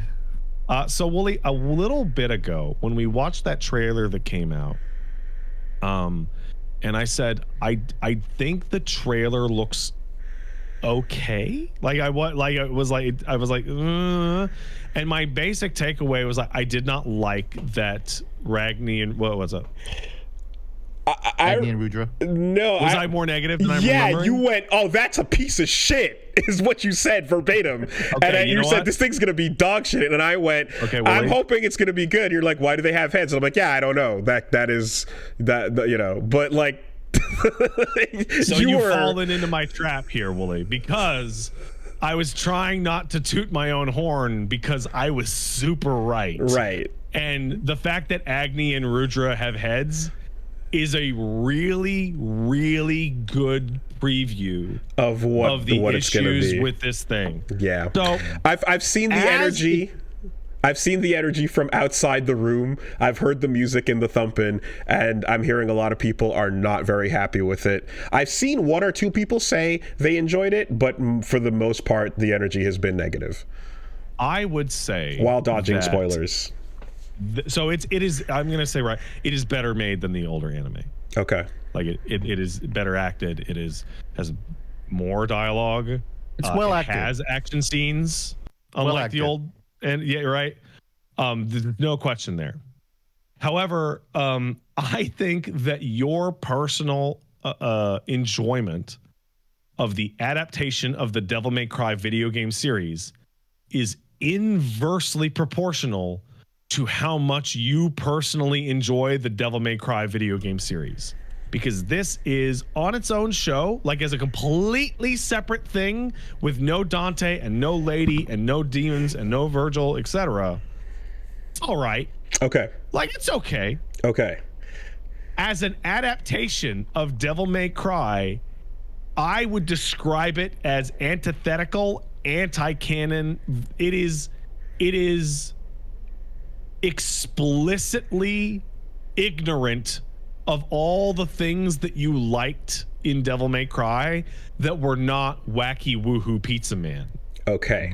It reads like a person wrote it after playing Devil May Cry 5 only, and then looked on Google for wiki entries about the manga or DMC3 or whatnot. Okay. It's interesting because I'm thinking about how I watched Castlevania just season 1 and 2, and as someone who is not strongly attached to Castlevania, I really enjoyed those shows, but I don't know if that continues to be the case for anyone that's a Castlevania diehard. And that's another Adi Shankar example, right? This is the exact path this conversation was going to go, because Devil May Cry is would you agree, Gene, that it is a remarkably poor adaptation? 1,000%. Okay. So Castlevania is also not a particularly good adaptation. And part of that is because Castlevania 3, I don't know if that game even has any fucking dialogue. Story or dialogue, yes. That is a NES game, and the story of Castlevania 3 is there's a castle, kill Dracula. Right? Now, later on, we have Curse of Darkness and Lament of Innocence, where Hector and Isaac come from, and then they were very, very, very substantially changed from their origins. But the core of Castlevania for tons of games is kill Dracula. Right. Is Dracula is a bad vampire, kill fucking Dracula. So they had a lot of room to work with. There wasn't a series of detailed voiced cutscenes and massive dialogue that had to fit into the characterization of these established. Right. So when I see Trevor Belmont is super crass and super rude and Alucard is very snippy and all that shit, I'm not really comparing that to any existing source material, because Trevor Belmont, I think he only spoke in that, like, in the win quotes of the shitty Wii fighting game Judgment or whatever the fuck it was called. There's not a lot to go on, and so there's a lot of freedom. Yeah. And as long as they told their own decent story, which I think Castlevania, those first 4 seasons are pretty good. I like the second season the best, but shocker. And it has really cool animated action. And they include the gimmies. They have the Morningstar whip. They have, crosses. They kill vampires. They have the music. They have the right music in the right places. That kind of thing. Okay. That season 3 was not great. As somebody in the chat said it, and I have to agree. I look at these two and they're not very faithful adaptations. The problem here is that, like, Devil May Cry has like tons of voice acting, tons of cutscenes. Established characters, established ways that characters act, talk to each other, established voice actors. So when they're adapting it and they're using like Johnny Young Bosch does a pretty good job. I think Johnny Young Bosch is great. I think they should have picked literally anyone else to be Dante, because this isn't like bad casting. This is like the wrong person is playing Dante. It's in fact the only wrong person they could get to play Dante, and for no fault of his own, certainly. Yeah. Right. Because I know Johnny Young Bosch as Nero, it takes me out of it. Whereas somebody who didn't have that association wouldn't have a problem with that, and he's a great voice actor. Yeah. So something I've heard come up as well is that, like, I've seen popping up. It's like, this is Addie's fanfiction story, right? And the question there is that in and of itself is not like a damning indictment, unless it's poorly done. And I guess in what you're saying is, like, if it's like betraying some of the existing material there, right? If someone creates something and goes, yeah, this is not canon, this is its own world, but it's still an interesting treatment of existing property and materials, then that could be fine, right? So it's not canon. It is wildly, insanely not canon. It is as not canon as you could get. And they set that up right away because there is no magic in this. Everything is technology. Demon magic, that's actually demons being really advanced with quantum entanglement. Lots of technobabble. They take the time to actually explain that. And the amulet, Sparta's amulet, that is a wormhole generator. That is for using quantum entanglement. They have a dedicated scientist character in the first couple of episodes who will point at things that would be magic and explain the magic. That's and give you some Star Trek psychobabble. We're explaining this instead of seeing Dante do cool stuff. Okay. So the first episode's really so Agni and Ruja are red and blue for scientific reasons. Right. Yeah. So, no, it's still magic, but they're using quantum. Demons just have natural quantum entanglement. Okay. This goes on further in the metaphor because it's not like it's hell, but it's not hell. They're not really demons. They're actually like aliens. Oh, so it's just science fiction that's forcing its way into the setting without just hell, heaven, demons, and magic bullshit. Like it's changing the genre into sci-fi. Yeah, a little bit. Yeah. It's kind of like Doom 2016. Yeah, it's kind of right. And furthermore, when Sparta wakes up to justice, which is never said, by the way, the phrase woke up to justice is not in the thing, and he seals off the human realm and the demon realm, this is a minor spoiler for 2-3 episodes in. You know how demons present and devils present in the Devil May Cry series as 99.99% slobbering freak beasts that are demons? Mm-hmm. And then there's the cool, super strong ones. In the Devil May Cry television show, 99.9% of demons are people that are also just aliens. And Sparta woke up to justice and sealed them off, and that's a problem. So hell is just an alternate reality where it's just an alternate, quantum entangled beings exist. Okay. And all right. Got it. It starts to get the metaphors that they are using for the story start to get really messy and kind of gross. You know, Dante has his moment where he, turns into a devil. He's a devil trigger, right? I have a lot of words to say about that, but I'll let you continue. And he describes it as being overcome with rage and hate and violence. But we just established that devils are just like regular people. So what the fuck? What? No, that doesn't make any sense, bro. So the whole theme of even a devil may cry doesn't make any sense at all. Like at all. Also, the part where he's half human and half devil, and they're both parts of him, and you're rejecting one and embracing the what is he other. overcoming if devils are just like regular people? And then we come to, well, if devils are just regular people, well, we need to have, characters really fight that narrative. So what we're gonna do, aliens may frown, is turn Lady into the worst character I have ever seen in my life. Gene, can you back me up on that? The biggest problem with the show is the portrayal of Lady and how she is a completely unlikable person. Doesn't really have an arc kind of. She's just kind of awful the whole time. SWAT team tech soldier lady? No, more like Gestapo. Word. More like I'm so serious. I'm so serious about that. America Defense Force.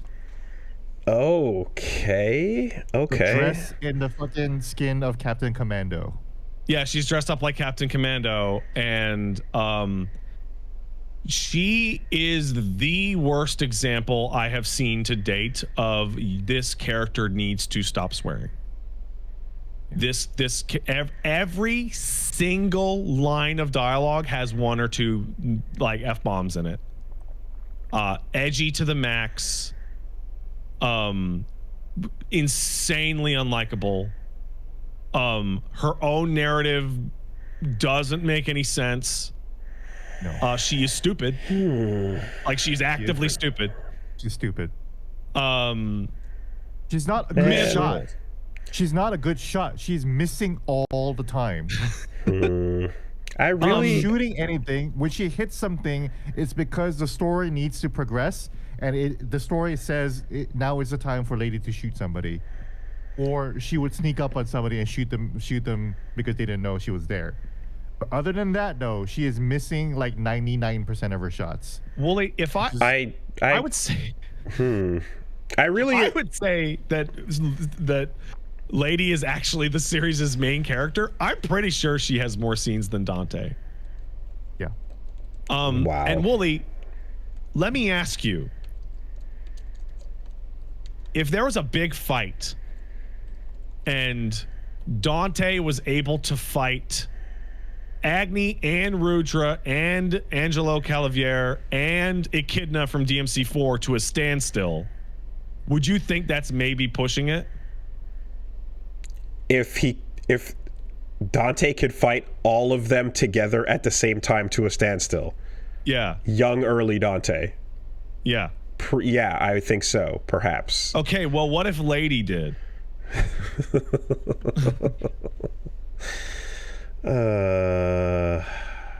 Okay.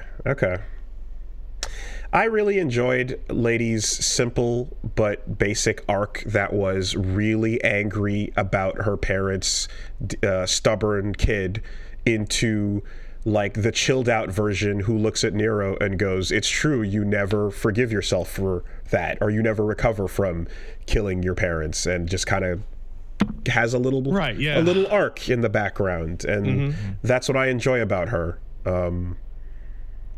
So That is what we enjoy about her.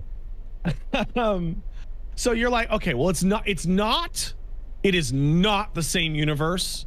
This is a different interpretation of the character.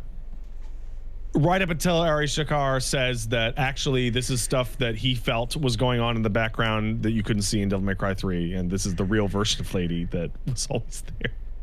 And this is very accurate to the character, and you're like, no. Do you remember when he made all those tweets about how Virgil was actually a hero? Misunderstood, and Mundus was misunderstood in the joke about that. And then he rolled those back and was like trolling. And then we saw the stage play character and stuff. Yeah. I don't think he was trolling. I think he was lying. I think he was lying when he backpedaled.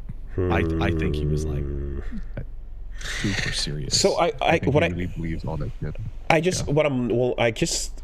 I'll go experience this myself and see what's going on, but I definitely am curious about the things where there's like each season is going to have different flavors to it, and there's a whole arc across multiple seasons, and talking about it from that kind of like larger perspective.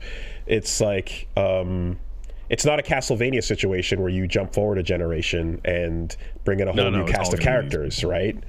So whatever the groundwork is from here is the groundwork that has to go forward. Okay. So I'm gonna talk around this in a way that I hope isn't specific enough, but it needs to be said, and I need to talk to Gene about it. If you need me to just no, I need you to hear it. I need to talk to you about it. Okay. And I'm gonna dance around in a way that you'll get the gut gist, but not the specifics. So one of the things that I was struggling to articulate until someone I was talking to mentioned it to me was the Roland song in the intro, right? And Evanescence. And it was like, well, because that's the kind of music that was popular and came out in 2003, 2004, 2005 when DMC3 came out. So it seems really appropriate. And I didn't really have like a good gist of like why I thought that wasn't perfect. Like I was like, oh, that's really cool putting an Evanescence song, and Roland's fun for the title. Yeah, it wasn't the music in the games at the time. Right. But so I was like, oh, well, that's promotional stuff. Oh no, that's the whole anime soundtrack. Okay. It's licensed stuff. Yeah, that doesn't bother me as much. But wait, no, I'm building to something. I'm building to something here. And they've said that certain songs from the Devil May Cry series are going to be present in key moments and stuff like that. You're like, okay. Because the original the games tend to have like an industrial metal kind of, and sometimes some dance music kind of thing in there, like EDM, and like that's fine, it's a different thing. But more specifically, it is the soundtrack of 2005, 2004, 2003, and the show takes place in the mid-aughts, right? And it's very like grounded in that, and the sound is leading to that. And the themes of this taking place in New York City are also extraordinarily strongly grounded in the early to mid-aughts United States in a way that is wildly out of touch for the Devil May Cry show, where he fights demons and go, wow, wacky woohoo man. And I'm sitting there, and I know, and Gene, I was talking to you about this. You're sitting there about halfway through the show, and you're looking at it like, are we doing this? Really? We're doing this is where the show is going. Really? Huh. Okay. All right. To add to that, I mean, I learned that Adi Shankar moved to the United States 2 days. He moved to Rhode Island, not New York City, not New Jersey, Rhode Island, 2 days before 9/11 happened. And then so now I'm seeing all these tweets that were very vague about the show, saying why didn't Dante stop 9/11? And then I watched the show and I was like, oh, I get why why they were saying that. Oh, the other thing is that, you know, Rollin', the Limp Bizkit song, the music video is filmed on top of the World Trade Center. Mr. President, it's all connected. Mr. President, a second Argosax has hit the tower. Like, The fucking demon in DMC2 that comes out of that building sure does look like a giant demon terrorist attack. You know, guess. Wooly?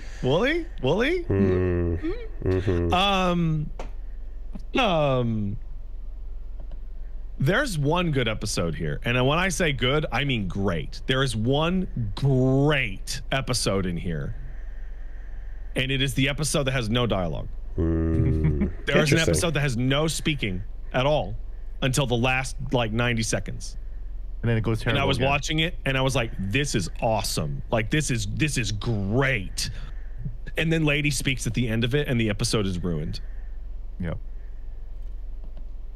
It is like a microcosm of the experience of watching the show where you're like, yeah, oh, we're doing, oh, Lady talked. Oh, gross. Oh. Is there, I guess the one thing that I was curious about is there a style meter present at any point? That's a great question. And this is like where I'm living with it, where it's like, so Castlevania was like not super faithful and its political themes were religious, and that makes sense because vampires. Yep.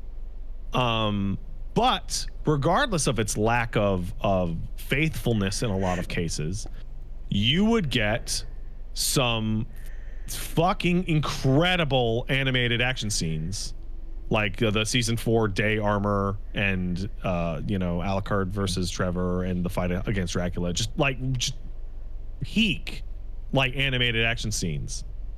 And that would have helped if I was like annoyed by the lack of faithfulness. It would have been really nice if I wasn't bored during all of Devil May Cry's action scenes. They're not good. They're fine. I was talking to a friend of the show who pointed out that it's Studio Mir who does the animation for this. That the action scenes they animated for the Boondocks are of a significantly higher quality. Wow. Okay. Than the ones they animated here. I did see some scenes using 3D in like some of the footage that was showing off, and I did see like there was a lot more than I expected there to be. That's not just like that highway scene. That kind of is a persistent thing, I guess. There's more. What, Gene? What was your experience watching it? Well, real quick, the interview that I was making beady eyes earlier on, it has to do with this, and this is not a spoiler, but it's Adi Shankar talking about how this is inspired by the movies of the 2003s, Mission Impossible 2, Underworld, The Matrix, and he says, but one of the things I found when I watched these movies is the villain didn't really reflect my experience of life, where I found that everyone is the hero of their own story. The villain has a story going on in their head in which they are the hero. They are sometimes a victim, sometimes not, but they are the hero. And I'm like, why don't these blockbusters ever explore that? So that's kind of like the level of thinking and inspiration going here. And then he ends his interview by saying, I am absolutely the White Rabbit, which is the villain. Right, that character. I would like to recommend. Incredible. He did so. He's chewing up the scenery, and he's great. And I love to hear Rabbit talk. Yeah, Hoon Lee, great actor. I mean, there's nothing like providing that you're saying that the when a villain is misguidedly thinking they are correct in their actions and convicted by them, that's good. But there's a lot of things that explore that. From There's a lot of things. Anything. Chan Woo Park movies, I would recommend all of those really for great examples of it.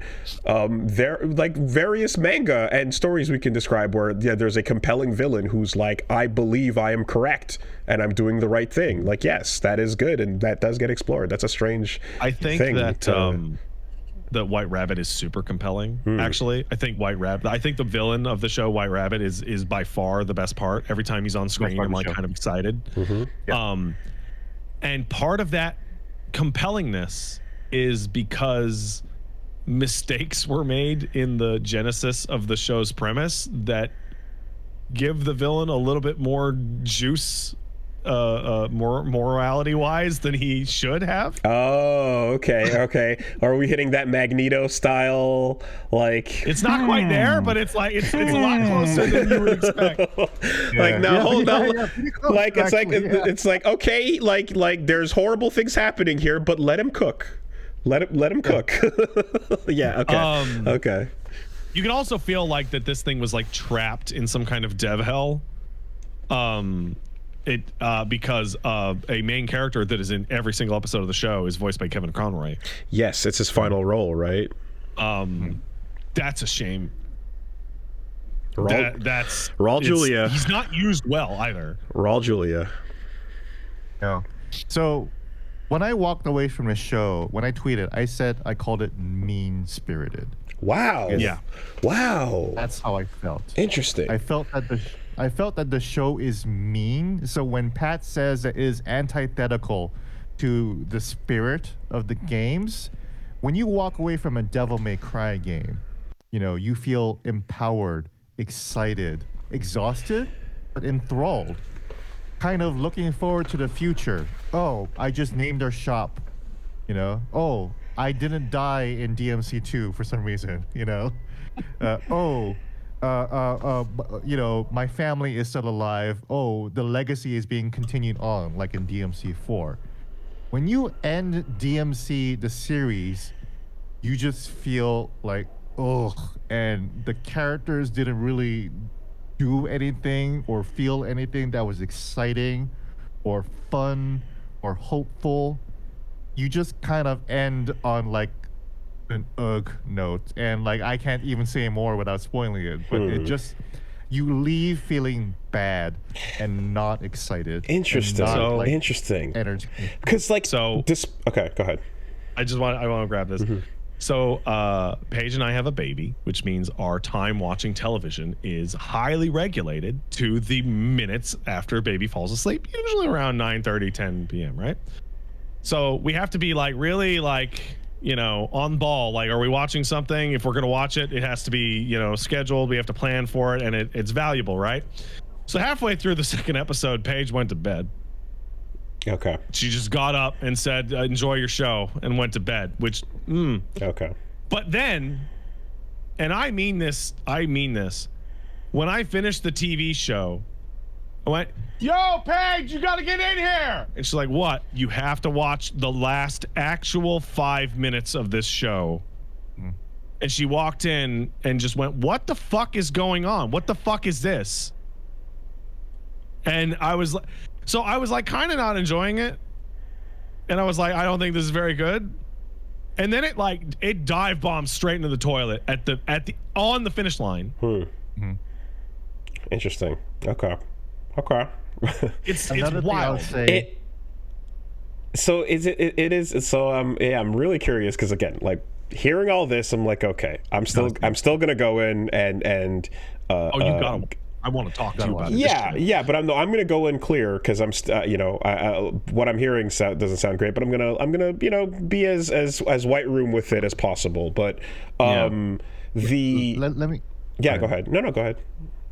Oh, I just want to add one more thing about the action sequences that Pat said, where he said they were not good and not exciting, right? It's not a spoiler that Devil Trigger happens in the show, right? Oh, yeah. Yeah, right? yeah, no, I would assume we so. are all Devil May Cry fans. We love and worship at the altar of Devil May Cry 3. I think we all can understand that the moment Dante becomes Devil Trigger in Devil May Cry 3 is an incredibly inspiring, hype moment where he met his match and he realized he needed to discover more about himself to be able to fight in this very difficult struggle and overcome the challenge, right? Devil Trigger in this show reminded me, like, it's like if Goku went Super Saiyan when he was fighting Nappa. Like, dramatically, that's kind of like in DMC3, that's like the Frieza moment, right? Where you're like, oh, this is the time where he have to go Devil Trigger, right? This is the Shonen moment. This is the Super Sentai moment, right? But it's like dramatically if Goku decided to just go Super Saiyan early and when he's fighting Nappa, and then he loses. You understand what I'm saying? And he will lose. Okay. It's Am I right, Pat? Yeah, no, you nailed it. Also, the timing of what you say works well because, like, when Goku goes Super Saiyan on the Piccolo planet, and it has like the floating rocks, and it has the good background. I think it's like dark green to contrast with the bright yellow hair. I don't think My Hero Academia Blue Skies at noon to 1 p.m. in the middle of the afternoon was the right place to show off the Devil Trigger transformation in fucking full view with no shading. I think that was a bad art decision that makes it look way worse because you see the DT at night in the show with shading, it looks better. But on a fucking blue Photoshop background, like, with nothing, it's I see. Tonally, aesthetically, it just feels completely off, and it's like, why is this the first time we're seeing Devil Trigger? Okay, I guess. Gotcha. Okay. Can I also make a minor complaint? I think it is wrong for characters in a Devil May Cry property to say the words Devil Trigger out loud with their mouth. I think that is wrong to do. Yeah, I'm gonna agree with that because in my perspective, that is something where Virgil is like, no, that is my true form. That is my father's form. And for him, he's like, I hate this, actually. I'm like my mom, leave me alone, right? So that's just two sides of the coin that they are as the duality of human and demon. Okay, well, I mean, look, so I've seen some bits. I've seen the, like, wacky woohoo pizza man has done irreparable harm to the Devil May Cry franchise, and, the idea that, like, as an outside observer looking at it simply for that being what it is, and I guess almost like looking at, like, old God of War is like Kratos is angry killer god man. There's a singular dimension to this, and like, here's the thing is, with the idea of a lot of that being misunderstood, I definitely don't want to go in setting expectations to be like, no, Devil May Cry is like, this is a Harry Dubois level character that we need to sink into, like, you know what I mean? I'm like, Dante is not that deep. No, and so my kind of hope with this show, I guess, and expectations were, in terms of what I'm setting it at, it has been just like, well, it's not just wacky woohoo pizza man, but I'm just kind of hoping, okay, if we're getting sad boys masking their sadness with style and pizza and such, then sure, right? We're a little bit closer to that part of it. There's the bit of, like, family. There's the bit of, the demon lineage and legacy, exactly, and finding your own thing, separation versus unity, yada yada, right? But I guess the whole thing with it, and why I was looking at the trailer going, okay, let's see how this goes, is because I was also very prepared, and still am, for, like, a One Piece live action style. Oh, this is not the thing you love, but that was an interesting thing, right? And, like, I also feel that you know, when we talk about adaptations and things like and how they're not necessary and all that bit, I'm like, yeah, no Devil May Cry medium without gameplay is ever going to encapsulate what that thing is and why I care about it fully. And in the same, when I talk about the other things I love, where I'm just like, yeah, we don't need to see this shift into that space necessarily. With this, it's like, okay, Netflix adaptations of things are going to happen. They're going to do this. There's no way to be like, the games are fine. We don't need this. It is what it is. My hope is that you would get a short and sweet, completely different thing that was still just like, okay, well, that's fine for what it was, right? But I also say that about One Piece while having zero connection to the original source material there as well, mind you, right? Yeah. One Piece is a bad example to use as something different. One Piece Netflix is like more faithful to One Piece than the Lord of the Rings films are. Okay. It is like because and he was there overseeing them, right? Like, yeah, the changes that it makes are the changes that are required for TV. Okay. But like it is absolutely like we're doing One Piece, and because Oda was there and Oda had the kill switch, he could ripcord it at any time. Gotcha. Okay. Yeah, that so it's more faithful than as a thing. Okay, right, fair enough.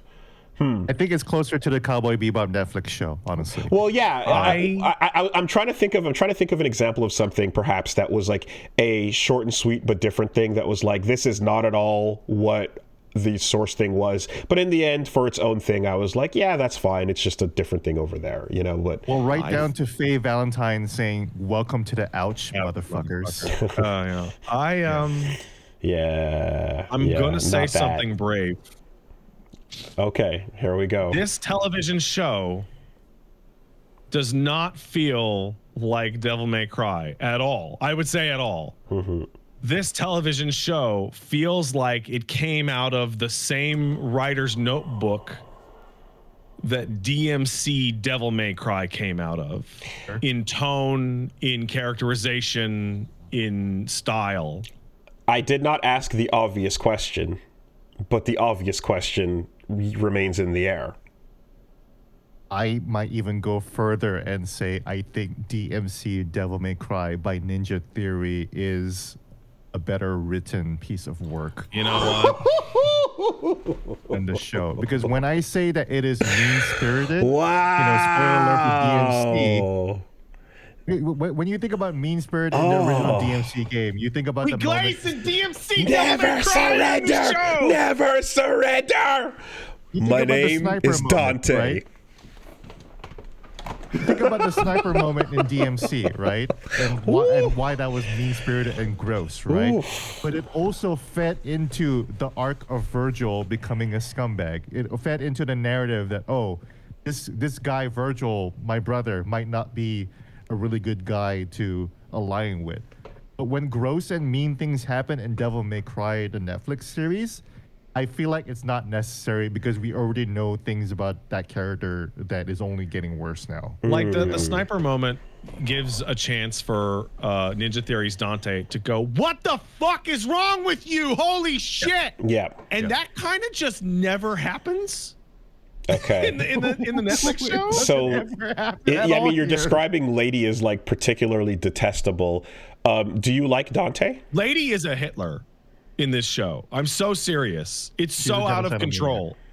Yeah. Jesus. I have never seen a character swing so hard in one direction. Do you like Dante? He's cool. Dante's all right, but he's like too dumb.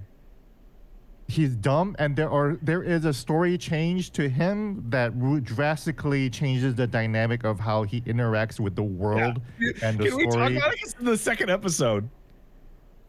The second episode, we find out something about this version of Dante that like dramatically changes how he interacts with every single thing of the story. Yeah. Okay. Do you mind, Wooly? It's in episode 2. Sure. He doesn't know that Sparta is his father. Okay. He doesn't know he's a demon either. Okay. So. Okay. Well, so this the damage is happening. He doesn't know he's half demon either. He doesn't know he's half demon either. That's no. But his personality needs to have. Okay. Fuck me. That affects everything. That touches everything. That's really not a good change to make. It's pulling on a thread that keeps the garment together. Fuck. Shit. Tasting blood. Oh my god, damn, that sucks, man. Okay. Oh man, the frenzy meter is going up right now. Jesus. Because I was about to ask, because I said, do you like Dante? And then you said this, and then I was going to ask, do you like Virgil? You know? No. Okay. No. And, No. Okay. All right. All right. Gene, you with me on that? Oh yeah, no. I mean, how can you? Okay. You know. Also of note is that existing songs in Devil May Cry are used nearly exclusively for a cappella slow credits. Mad World style Gears of War. Yeah, slow down. Car commercial, slow down. There are like 3 instances of like 30 seconds of famous songs playing throughout the show. Devil Trigger had no guitars or no drums or no. The version of Devil Trigger in this show is bad. I heard that it is bad. It is a bad rendition of Devil Trigger, like which is Casey Edwards had a remix or something like that. Well, you got to save the standard version for Nero. Remix. No, I said you got to save the original version for Nero, right? Yes. Yeah. You're gonna reach that far. Yeah. I'm really stuck on the differences between a coming of age tale with a character that doesn't know he's this special boy versus the one who grew up with his family but didn't fully accept all of himself, and the difference between him and his twin. And I'm going to save you from that dichotomy right now. And the this parental is not a coming of age story because he doesn't come of age. Okay. That character development does not occur. If he came of age, I would not be saying this is antithetical to DMC when you walk away from the ending feeling bad. That's part of the Characters bad by feeling. large just exit the story the same way they came in.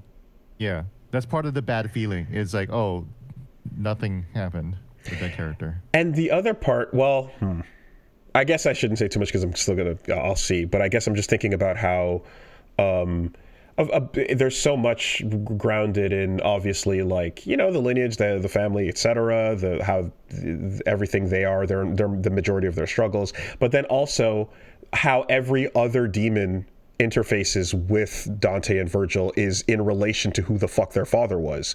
100% of the demons they talk to are all like, oh, you're his kid, huh? Oh yeah, okay, well, I got a story about him, you know? So well, don't worry, because the demons have more dialogue with Lady than they do with Dante. Okay. Oh yeah, totally. Okay. Yeah. Also, you can really tell during the writing process when Shakar watched the raid. Shankar? Oh yeah. Okay. Totally.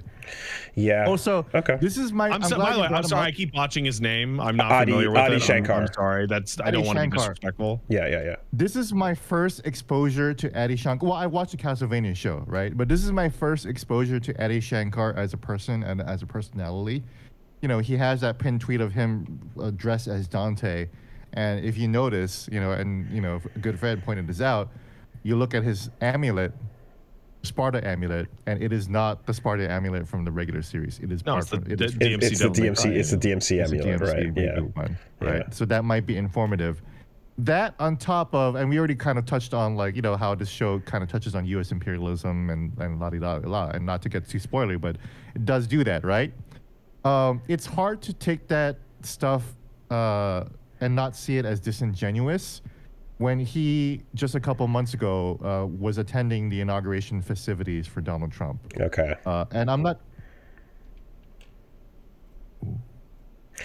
I think I can guess. Has nothing to do with it. Nothing. No. I think I can guess something about what you're saying, though, in terms of, like, well, now I'm imagining with these you know, very similar to human ass demons, and lady being, as you're describing her, like a fucking goose stepping, you know, marching Zegeiler. I'm kind of like, well, I'm calling lady a Hitler in this show. I mean it with my whole chest. It's so extreme. So I'm just kind of auto completing the like occupation of the demon world and the subjecting demons to, you know, yes, I don't know what he's talking about. That'd be just crazy. Yeah, so, you know, what if we look at demons as people that are being colonized? And yeah. Okay. They never tell stories like this, Willie. They never do. You know? Okay. Never do. You know, actually, Gene, you brought up that he cosplayed Dante at WWE Raw, and I think the actual damning indictment of that is that he's not smiling in the photo that he asked to be took and staring directly into the hard camera. And it makes me think about, like, Willie, we've talked about it over and over on the show. It's like Dante is supposed to be a guy who is cool without smoking, and implicit, doesn't swear either. Nero is like edgy and crass because he says shit. Dino, on the other hand, smokes and bangs girls and fucking does it while screaming like, that's kind of what we got going on. Is like, fuck smoking. Let's do drugs and swear every day. Like, it just feels like. I don't know. Okay, so and not to say that attending any Donald Trump or anything means anything. I'm just saying, to attend the inauguration ceremonies, like as somebody who has attended events with the presidents there and the White House, there are several steps along the way where you are making several decisions to continue to make that decision to attend these festivities, including Secret Service background checks, and you could just be like, man, this is kind of weird. Maybe I should just not go. But no, he just continued. He committed to every single step to make it all the way up here so he can walk around the crowds and be like, wow, look at the crowds for the new president right now. So I guess he's the kind of director that you guys are saying took something of his own and put that very personal into the IP, which a lot of, you know, good directors do that. But absolutely. But in this case, it's replacing what was there instead of like. I mean, I think the main problem is that the specific nature of the commentary he wants to make is an incredibly clumsy and bad fit for Devil May Cry. Like, it is like, this is I remember there's an interview with Stan Lee in which he described that the analog of the X-Men to gay people was not perfect because gay people can't shoot laser beams out of their eyes. It is way more awkward than that. Also, something civil rights and something and a million other versions of oppressed people in general and such. I think well, none of those groups can shoot lasers out of their eyes either, so the point more or less stands. The fuck you know about black people, Pat?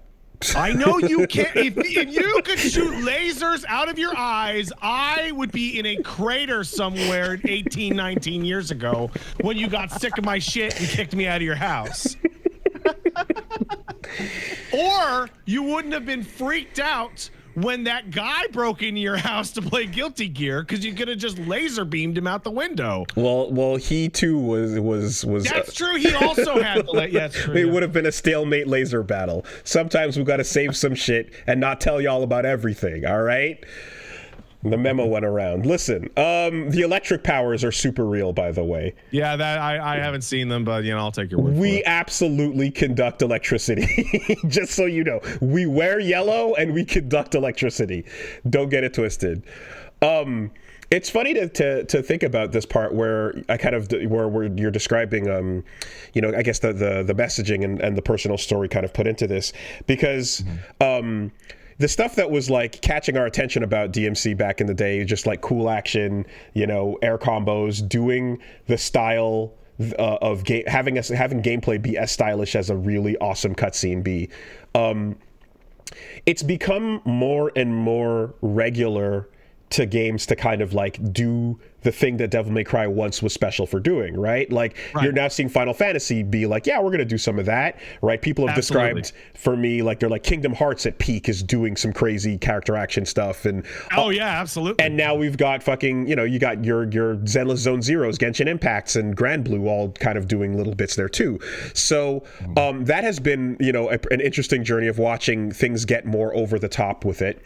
But at the same time, in animation, a lot of studios are also doing crazy high octane Naruto insane scenes, you know, of like Sakuga moments that have also become more frequent, and they've become less of a rare thing. So when I think about Devil May Cry, I think there's probably a good number of choices you could have gone to fit the action of what I want a Dante action scene to look like, you know? There's a lot of different studios or places where they could have hit Sakuga.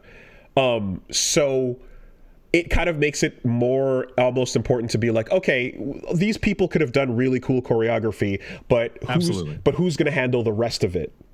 Right? And like that stuff becomes more important as a result, because if it wasn't necessarily Studio Mir, I don't think it would have been like, I mean, they're a very good studio, but I think there's others that definitely could do cool shit with characters sliding into walls, flipping off of them, and, you know, like dashing into, zooming, like all the effects and Itano circuses that we're seeing all over the place. Like a lot of the people making and directing action now grew up watching a lot of things like that and are inspired by that. So take that same rhythm into choreography, you know? So,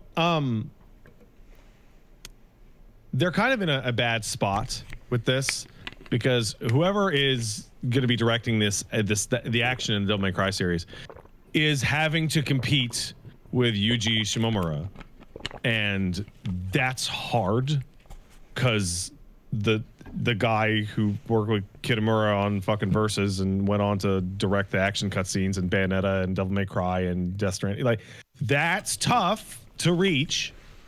And there's your direct one-to-one comparison, right? It's like this is the level of you know, bombastic action I expect out of Devil May Cry, and I know that because I can watch you know, Devil May Cry 5 or Devil May Cry 3 cutscene, and it's right there.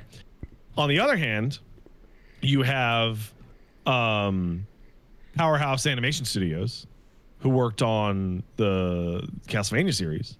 And you're like, okay, well, for a Netflix-produced animated series featuring action game characters, this is the expectation of what I think it would look like. And these comparisons are unfavorable. As direct as they are, and as like brotherly and closely related as they are, they're unfavorable. The action in the Devil May Cry show is fine. There. And it should be amazing. It should be. Yo, I don't care if this show sucks. Look at these action scenes. I'm putting that commercial from DMC2 where he breaks through the church glass window in to my outro, because look at that shit, even though it's Devil May Cry 2. Yeah. Okay. Like, why is the Devil May Cry show about air combos significantly worse in action choreography than 7 seasons of Avatar made off of a budget of nothing? I guess one last bit I'm curious about here, because again, I feel like with Castlevania and Addy being the director there, it's just it's a straight point of comparison, and that was generally a success, minus I guess the seasons you said that, you know, perhaps fell off. When Castlevania did go bad for those seasons, did it? It's not one bad season. Oh, one bad season. Okay. It goes 1 and 2 are great. 3 is very mid, and 4 is pretty good. Okay. Because I was going to ask if it goes off for similar reasons, in that it's like, is it about lack of faithfulness? Is it about just the new shit not being that compelling? You know, does it stray in a similar way? I can tell you what it is. Season 3 has the overwhelming feeling of we got greenlit for another season. We don't know what to do with it. Okay, a feeling of filler and. It is filler. The dialogue also kind of spinning wheels. Yeah. Okay. Kind of spinning wheels. Narratively doesn't really go that far. The characters have an arc, but like, it just kind of happens. You know? Okay. There's also something in season 4 of Castlevania that is a one-off note that shows up in DMC Devil May Cry, and it's a scene in which Trevor holds up a cross, and Sifa says to him, "Oh yeah, the cross. Vampires hate the cross because of God." And he goes, "Nah, their eyes have weird convex parts of them for predator vision. So right angles on any architecture or object make them anxious and upset." And it's just this absolutely ridiculous desire to demystify fucking vampires. I totally forgot about that. And Devil May Cry has that all over the place. I'm like, I don't get it. Okay. Why can't it just be magic?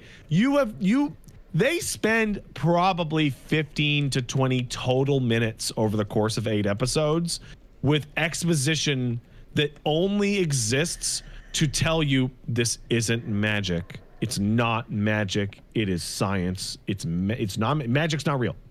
It's not real. These guns are special. These guns are not magic. These are special tech. Okay. Oh, by the way, Dante barely shoots guns. By the way. Yeah, and it's just like, but why? Well, you could have saved so much time. What was the purpose of? We're talking about demons from hell. Like what?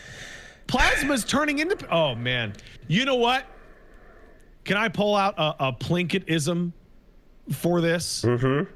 So one of the big complaints that Red Letter Media made about the directing style of the prequels was that every single time someone drops the lightsaber, the movies cut to a dropped lightsaber reaction shot. Like it is a 100% hit rate. Yeah. In Devil May Cry, you have a character named Plasma. He's the bat Cyclops guy made out of electricity that can turn into other characters. And every single time he shows up on screen as a different character that you saw him turn into, he will turn to the camera and flash his eyes red and go a little electricity-wise to make sure that you know that's Plasma transformed. That's Plasma. Action figure shot. Yeah. Okay. Maybe you were doing the laundry while streaming the show in the background, so we just want to make sure that you know that this guy is not actually the guy. Man, and yeah, seriously, just like it's crazy every single time. Oh my God. I guess it joins other company then, because really it seems like almost everything has struggled to adapt to Devil May Cry. When we think about, like, there's not just DMC Dino, but there's also that comic book series that was really weird that I've got sitting around somewhere. There was the manga. I feel like Visions of V is the one that I hear people really liked, and I see getting used a lot as like a solid adaptation that was like faithful and expanded on the source material in a way that people are like, well, no, this is canon. Yeah.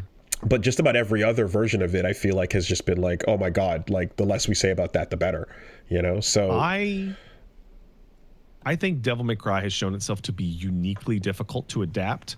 And I think there's a version of that thing you were just saying, Wooly. There's one of them you forgot, is that Devil May Cry has not just struggled to be adapted into TV and comics and manga.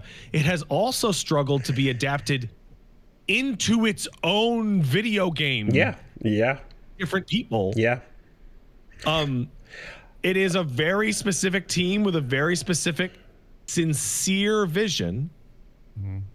And it makes me think of this show being the Ace Combat Assault Horizon to the Ace Combat series. A series that I love Ace Combat, and I don't love Ace Combat just for plain shooting at each other. I love Ace Combat for its absurdly emotional and sincere storytelling that is totally ridiculous in a dogfighting game. I love the music. And kind of the same here with Devil May Cry. Devil May Cry is hyper sincere, despite the fact that it's stupid as shit. So I guess I wonder then, like, we often talk about, when we say like Itsuno talking about like the gameplay, and we talk about like Kamiya back in the day and all that. But the stories were always written by Bingo Morihashi, and that's just writer over at Capcom doing the scenario planning and everything. And I'm kind of wondering, like, is this a kind of case where you like with One Piece or with Oda, you just gonna be like, hey, can you oversee this and pull a plug or press a button if you need to just see if it's coherent, if it passes a sanity check? I don't know that Capcom necessarily would have sent anyone over to be like, review this to see if it takes or not. They were also telling Ninja Theory to go further and further with Dino back in the day. They said that was not different enough. Inafune's time, right? But yeah, I kind of just wonder about the whole, like, hey, the adaptation that worked for Netflix was the one where there was oversight from the original kind of creator of sorts. And it's weird in Devil May Cry's case, because it feels like you don't need to be like, have the writer looking over it, because it is pretty simple. I imagine there's a million ways to fuck up One Piece, just like there was a million ways to fuck up Cowboy Bebop and Death Note, right? This shouldn't require that, but maybe it just needs it, I don't know. Anyway, okay. Yeah, so there are a lot of people who like this, and as a show completely by itself, absent of the world it exists in, this is probably a pretty enjoyable watch. But every single second I am watching it, I'm like, why are you making the characters that I like act like this? Why? What the fuck? Why is Dante just Deadpool now? Oh, yeah. Okay.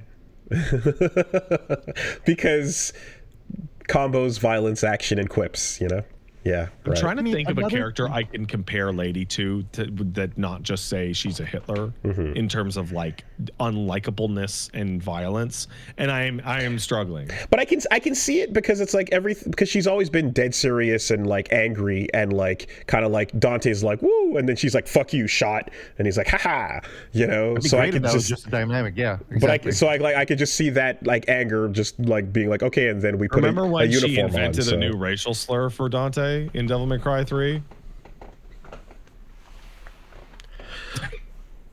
Bathroom break? Anybody? Yeah, let's dog needs a bathroom break too. Yeah, let's do it.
All right. One more thing. I have one more observation about the DMC show that I think people might be interested in. Is that this show is meant to evoke the early aughts, right? 2003, 2005, or whatever like that. Which feels weird for the show, and I think I know the reason why. Because Devil May Cry himself, the character and the spirit of the games, mostly inspired by the 80s, to be quite honest, right? Glam rock, metal, hair metal, and also Michael Jackson, obviously, in DMC5. I think the spirit is like more punk 80s, like 70s and 80s. Yeah. Versus kind of shoehorning like the new metal aesthetic into this. I think it's there in the sense that like, genres inspire genres, and like he's got a big long leather trench coat for sure. But then there's also the discussion about how like each of those main characters represents a different genre of music. If Dante is death metal and Nero is punk and that whole thing, so I think so. But I guess when I think of 80s inspired things, like it I feel like Dante, looking at him, he feels like he's coming more after the 90s. He feels like he's coming post grunge, with, again, and then you just throw a big leather coat on it and stuff. So I'm not too sure. But yeah, it's I'm sure there's a discussion to be had where there's different influences and stuff, but also pulling out nunchucks, you know what I mean, and doing a lot of there's a little bit of that. When I think of pizza, I think of Ninja Turtle style characters from 90s cartoons as well. So I don't know. It's a little all over the place, really. It's a pastiche of different influences, but before 2000, right? And then now it's like, we're adding, Limp Bizkit and Papa Roach into the Dante Must Die soup. Right. Basically. I think a good indicator as well too is like you can do a lot with a character's hair to say something about what they're inspired by or what era they're from, and they definitely chose to not go with long locks. They didn't go with a ponytail. They didn't go with like shaved or mohawks or anything. They just kind of went with like just coiffed, droopy kid, messy trunks hair. Are you specifically referencing like Dante's original design hair or this show? Oh, I'm Dante's original design hair. Yeah. I mean, his hair is like that because he used to be Leon. Okay. Right. Okay. That's true. Yeah, that's it. He was supposed to be Handsome Boy Leon. That's why his hair looks like that. Weren't original Dante and Virgil, the Umbrella Twins, were like original characters where you saw the baby with the Umbrella logo on them, and they were going to be. Devil May Cry 1 is from an RE4 prototype, and then the prototype after that became Hookman. Like it was Leon, like in prototype form, and then they just. Was there a step? Just kept rolling it forward. So there was a step where the prototype went from being Leon to being like these twins, and then after that, it just stopped being RE together. Okay, because I thought I knew it was like RE related, but I thought it was always an original character because of that photo of the babies with the Umbrella logo. Okay, well. Yeah, that actually came and went in the actual Resident Evil series, and then it fucking just nothing happened with it. Well, that storyline did come and go. Isn't that just Jake, right? Genetically engineered? No. Okay. All right. That's the Weskers. The Wesker baby. Okay. Jake is Wesker, right? The Weskers. Oh, plural. Okay. Gotcha. The batch of genetically engineered Weskers. Tony Redgrave, as that name carries forward. Well. Okay, speaking of the Weskers and Jake, I have had a week. Tell me about your week, Mud. Yeah, in particular, the main thing is I played UMVC 3 Community Edition. I was originally planning to play Guilty Gear Strive because Venom came out, and then I said, you know what, that's pretty cool, but right now fighting games need a win, and I want to play something that celebrates how awesome these games are, and just like I want to feel a dub. So let's boot up Ultimate Marvel vs. Capcom 3 Community Edition, which I talked about last week. And after that clip went out, the jury modder got in touch and was like, yeah, so no, there's no Bigfoot, but actually it wasn't 49 costumes, it was 129. There was an expansion pack to add more.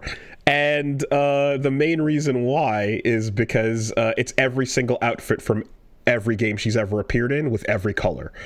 And then some originals on top of that. So, and not a one of them is a big gross foot. Not a one, right? You remember in Adventure Time when Finn got turned into a foot and he was just like his torso sticking out of a big foot? That should be Jury's default costume. That's what they wanted, and it's what they were denied. Okay, so the Community Edition is a giant mod overhaul of Marvel 3, and well, not really a mod overhaul so much as it just added a bunch of characters, right? When I first learned that you could mod Marvel 3 and put original characters in, I was like, please let there be a way to add extra slots to the character select screen, because everyone had to basically be hidden on someone else's costumes. So you had to go pick Dante color 4 to get DMC1 Dante, for example, or something.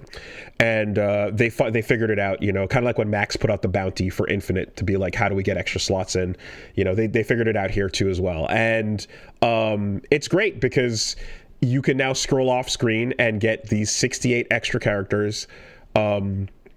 And the other thing I really wanted was all the modders and, you know, fan creators to get together and unite and standardize to create, like, okay, our characters are going to be balanced against each other, and they're going to be balanced to work and fit in with the rest of the roster as well. I mean, even if they're not that balanced, at least the attempt is made. Yes. Right. And a standard for creation as well that can be, you know, like applied to all of them. Because when I was kind of grabbing different mods from Nexus from people uploading stuff, it's like, okay, so here's like Urian was there, he was incomplete, and you know the idea was there, but he was there was just a whole lot of stuff that's like, oh, that doesn't work out as well. And then Cyclops was super duper faithful to old Marvel 2 Cyclops, and then there was like another character who was just extreme and could do anything and had, you know, broke all the rules kind of thing of the game. So the standardization kind of creates a cool thing where you can be like, we have one giant download where you could just slap this over your Marvel 3 folder. And it was fucking great, man. It was so much fun. I have to particularly say front and center, the love put into Nero and DMC5 Dante is completely insane. Nero, I'm glad someone out there cares about these fucking characters. So from the moment I saw footage of Nero in Marvel 3, I was like, this looks incredible. You're seeing him do a bunch of moves, and he's using his devil arms, and he's you know, they're just, the sound of everything looks proper faithful. And yeah, they went all the way, they went all the way with it. And basically you have these characters that they're more concerned with being faithful to the source than they are with fitting into Marvel 3, like, strangely. Right. They stand out exceptionally as these characters. Watcher Cave is the creator behind, DMC5, Virgil, and Nero. Nero has every time you swing the sword, which is, you know, certain attacks, he's got kicks, certain attacks, he's got the Red Queen swings. And every time you hit someone with the Red Queen, you tap jab to activate your X-Act, you know?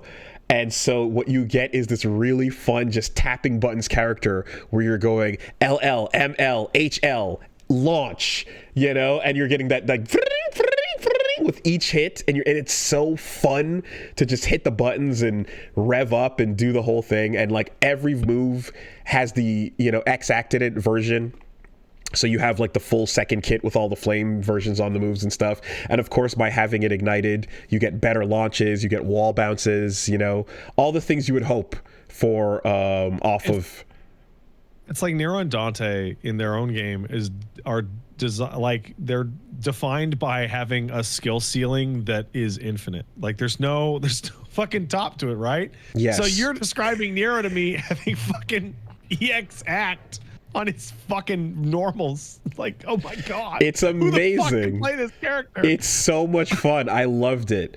I say X Act, not Max Act, for anybody who's heard us talking about Max Act all over the years, because Max Act is when you get all three flames of you get the full bar revved up in one shot. X Act is one at a time. There's no stacking of the ignition. There's only one at a time. So you're specifically X Acting each hit. So you get the ability to go down launch, you know, S, and then you can switch from Gerbera out to I forgot which one it was, but you know, you have two arms, and then he breaks them. When he uses them, you get a break age on his supers, you know, and he goes, "Sorry, Nico," and does a huge thing. Overture, that's it. He switches between Overture and you get, like, you know, the ability to do your proper, you know, Buster command grabs. You get the ability to do your snatches and your fucking wire arms and everything. He's just a free-form full character that can do everything that he can do in 5, and thus he's perfect for a Marvel game. I also, with DMC5 Virgil, it's so insane because, you know, Virgil regular is like, just, he's got a simple limited move set, but he's busted strong. Because with him and Dante's always been like, too many moves, there's a bunch of good ones in there and a bunch of shit ones in there, and find them yourself. I don't know. Yeah, everything Virgil has, on the other hand, is good. Every single thing he has is the best move you could do for that situation. That's it. Virgil is streamlined and they're all excellent. You don't need, you don't have the full kit. This is the opposite. It's like every button with him is, if you hold back, you get the Beowulf version of his move. If you do neutral, like light, medium, or heavy, you get the Yamato, and if you do forward, you get Force Edge. So that's a lot. So the entire triple set of weapons can be used while you're just on foot with him pressing buttons.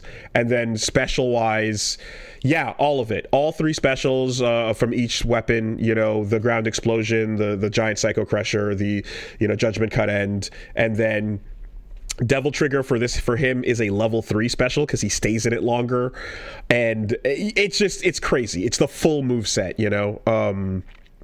And having that, and then having DMC1 Dante as well, who has, you know, rocket launcher. He's got he's got the full kit of what he had in just DMC1. So when you Devil Trigger as him, you float and you air raid and shoot out the dumb fucking shots, and you know, it's a much more simplified version compared to 3 Dante, but having a team that is just like DMC1 Dante, DMC5 Virgil, and Nero, team fucking Devil May Cry feels amazing. You know? Just put 5 Dantes in there. I don't care. Nobody asked for it, but there was also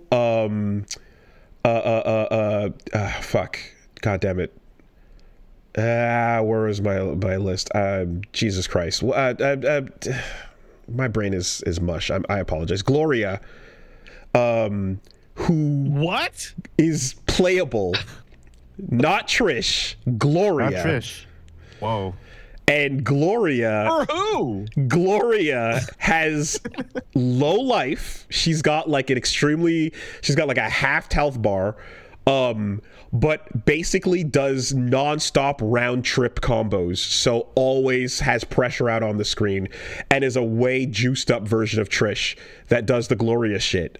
It's insane that they did that. I don't know why they did that, but yeah, she's really fun to use. She have grabs that just like wraps her legs around you and just like spins you around like 1,000 times. I think so. I don't fully remember. I don't think I remember seeing that grab in particular, although I would imagine, because it's like one of the main things that she does. But she is just like an insane alt Trish, you know? They threw in, okay, so surprise, surprise, Azura from Azura's Wrath is in it and is incredible. Really good, like faithful looking transition, and like the move set is solid, very comboable. It's just again another character with an incredible amount of work put in. It sucks, but unfortunately, Jean from God Hand, you know, not in the build, and the creator just, I think, wasn't able to, had some still life stuff going on and was not able to finish them in time. So that's too bad. But you've got Stars versions of the entire RE roster, you know.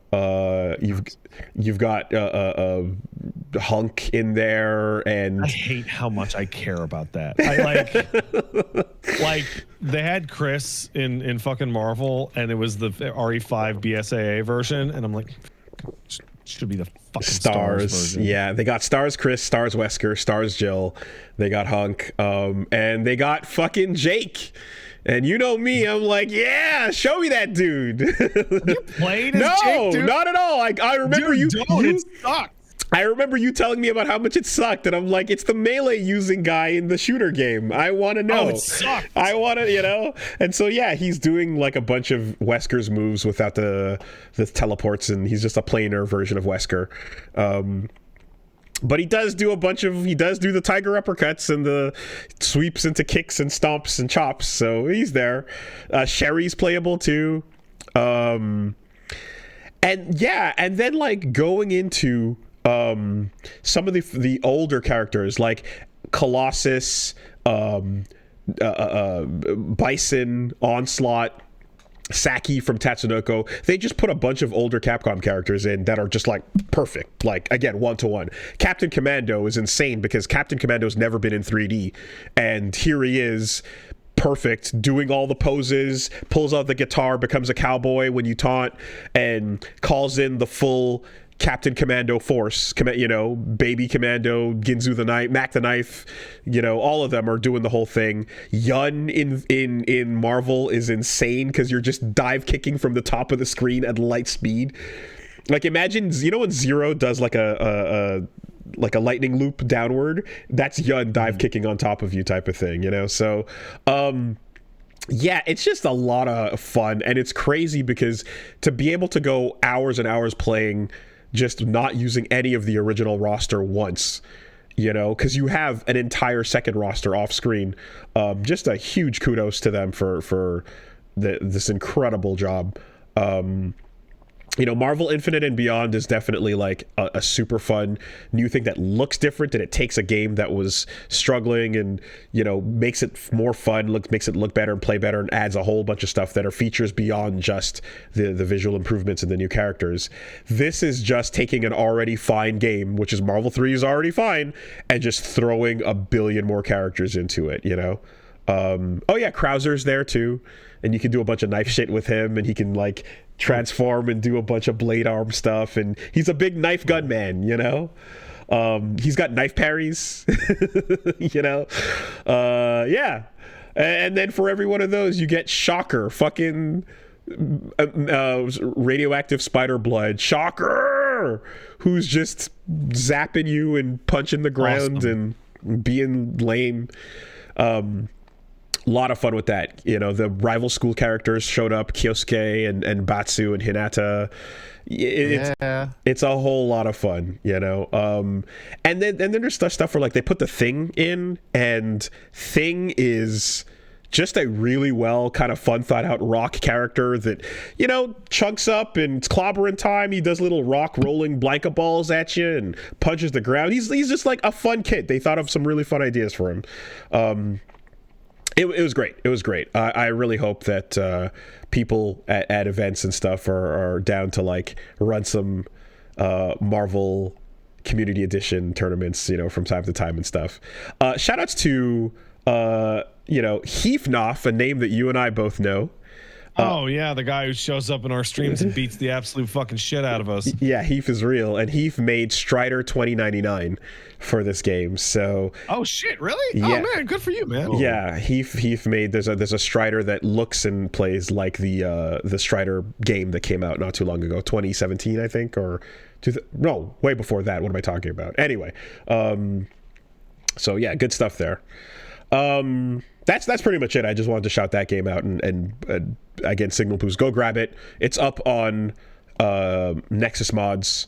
If you just go look up the Ultimate Marvel vs. Capcom 3 Community Edition and get that. And then of course, once you download it, be sure to go and download the Jury costume expansion pack so that you can get outfits 50 through 129 because it's mandatory. And specifically, I want to say costume 56 is Jury from the art book where she looked like the cool martial artist version that never happened back in the day, where she had like the gi and kind of the hair covering her face, and like she looked like the badass fighter girl, you know. So if you want to go play that version of her and then a bunch of others, go grab it. That's pretty much what I did, you know. Been catching up on some other stuff and working on things outside, but this week returned to Phantom Liberty and get into fighting games. You know, I got some ideas for what to jump into, so I'll post my schedule up on Woolly Wolves on my social media, and Woolly Versus, of course, on Twitch and YouTube. Do you have anything to shout out for your week, Gene? Is the Minecraft movie in the news section? I don't know. Nothing to say about it. It's out. It's there. I don't got any. Biggest box office opening for a video game movie ever. How about that? What did it beat? $13 million in a weekend. What did it beat? Mario Brothers. Was it Mario? Yeah. Okay. Hey, guess what? Those iPad kids love Minecraft. They love it. They're not kids anymore. Oh yeah, you're right. Well, there's always a new batch coming in. They're much older now. There are also like young kids still watching that crap. Well, not that crap. Like I gave it a 2.5 out of 4 stars. But have you seen the video clips about Chicken Jockey? No idea. I know I've seen there's articles about something called Chicken Jockey. There's news stories about it, but it seems like it's, I guess the big takeaway from this is it what the fuck is it? I don't know. I don't know shit about Minecraft. Chicken Jockey is a rare spawn in Minecraft that just like attacks you or whatever. And then there is a scene where a chicken jockey is in a wrestling ring about to fight Jason Momoa, who is an updated version of the Uncle Rico character in Napoleon Dynamite, made by the same director, Jared Hess. So Minecraft movie, Napoleon Dynamite and Minecraft movie have the same director. But as Jason Momoa is, squaring up to fight, a chicken drops out, and then the zombie Frankenstein person drops out. I played 12 hours of Minecraft, so I'm not familiar with this at all. And then he drops onto the chicken, and then Jack Black looks at him and says, "Chicken Jockey."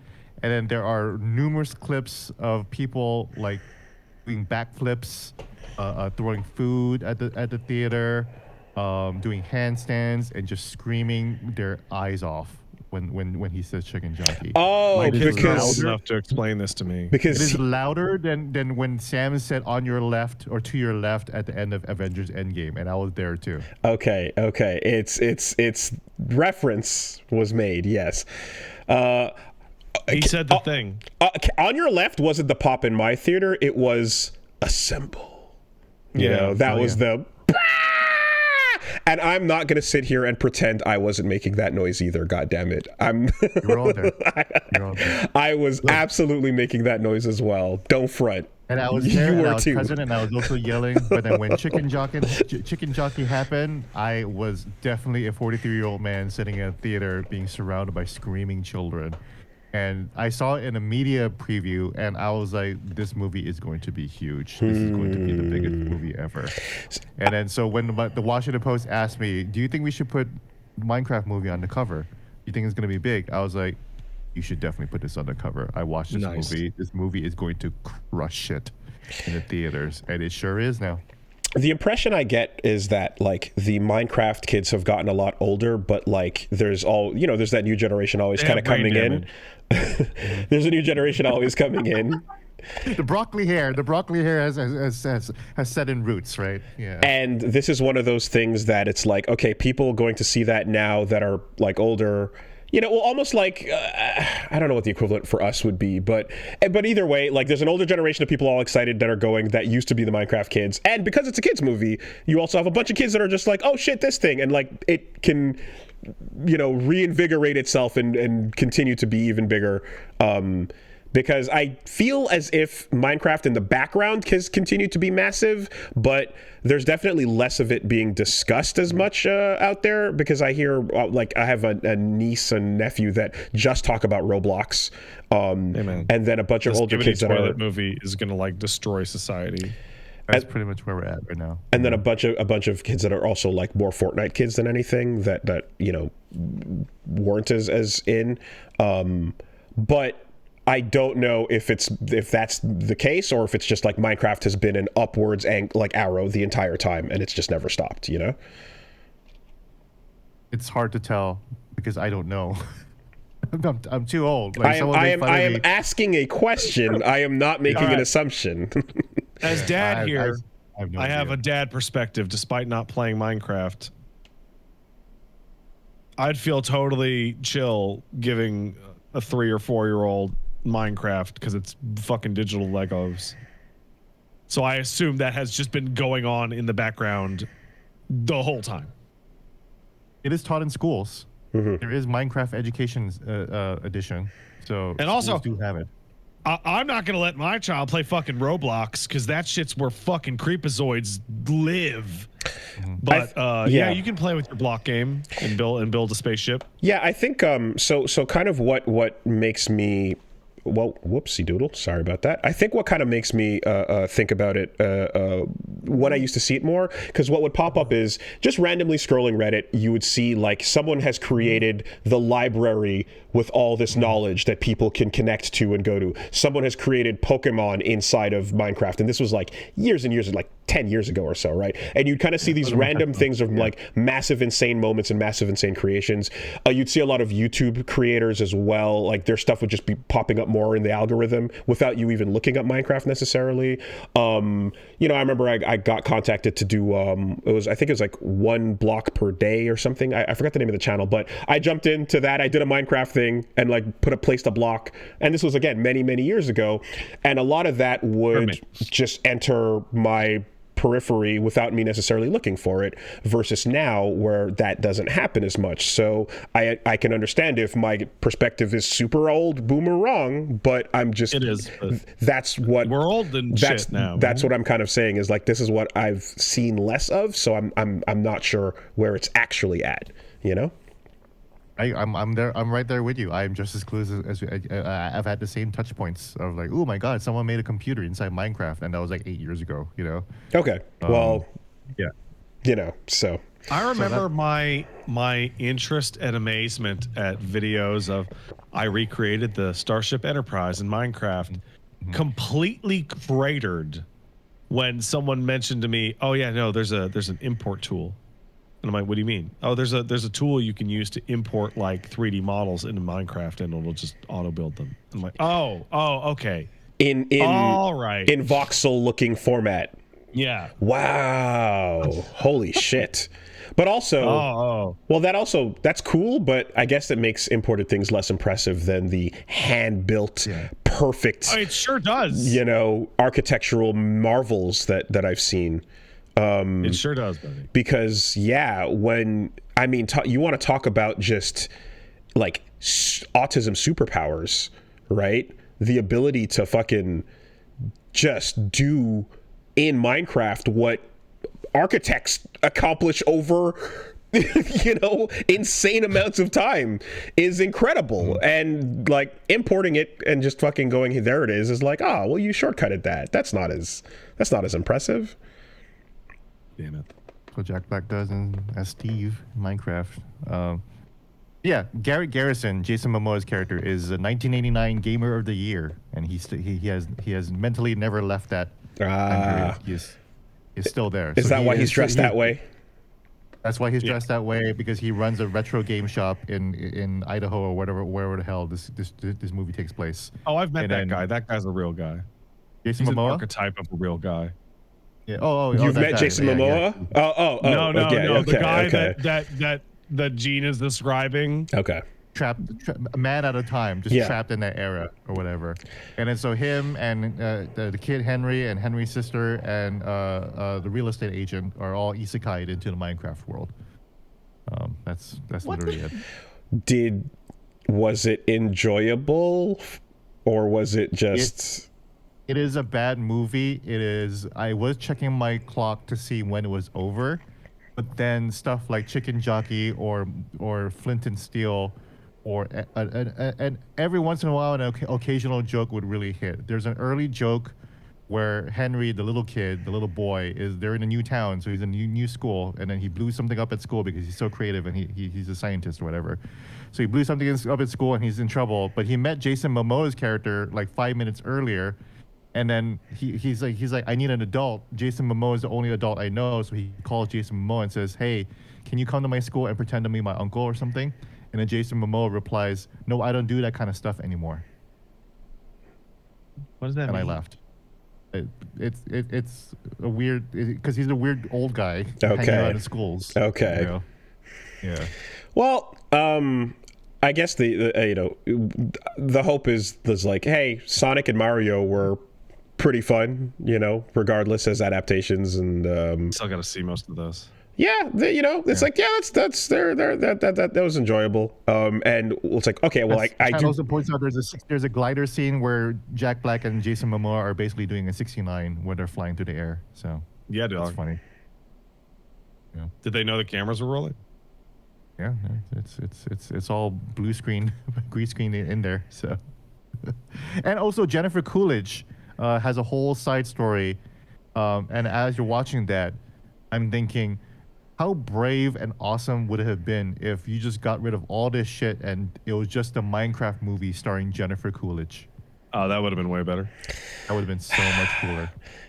I feel like the Lego movie that happened, and that was a nice like swerve version of how to do this property version of things that you could kind of land here if you go if you take a wild brave take on it, but I feel like Minecraft, you have a checkbox of things that you need to reference more than anything else, and that kind of is the flavor from when we played story mode.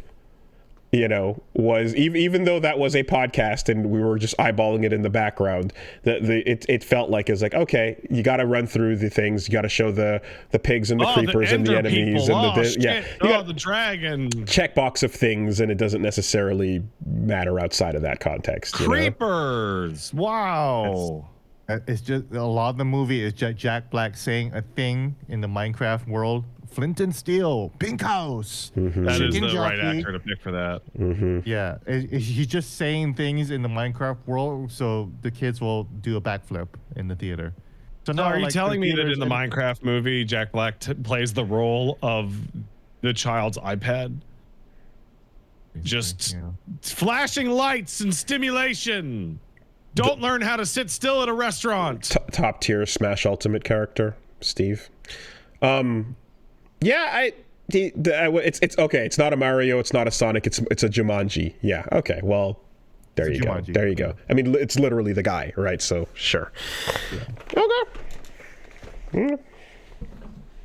All right. I guess. Let's see. What am I doing this week? So, well, my Wednesday opened up because I was gonna spend the day trying to get Nintendo Switch 2 pre-orders because I wanted to get one for myself and my nephew and whatnot, but that's not happening. So I have a free spot in my day. Motherfucker.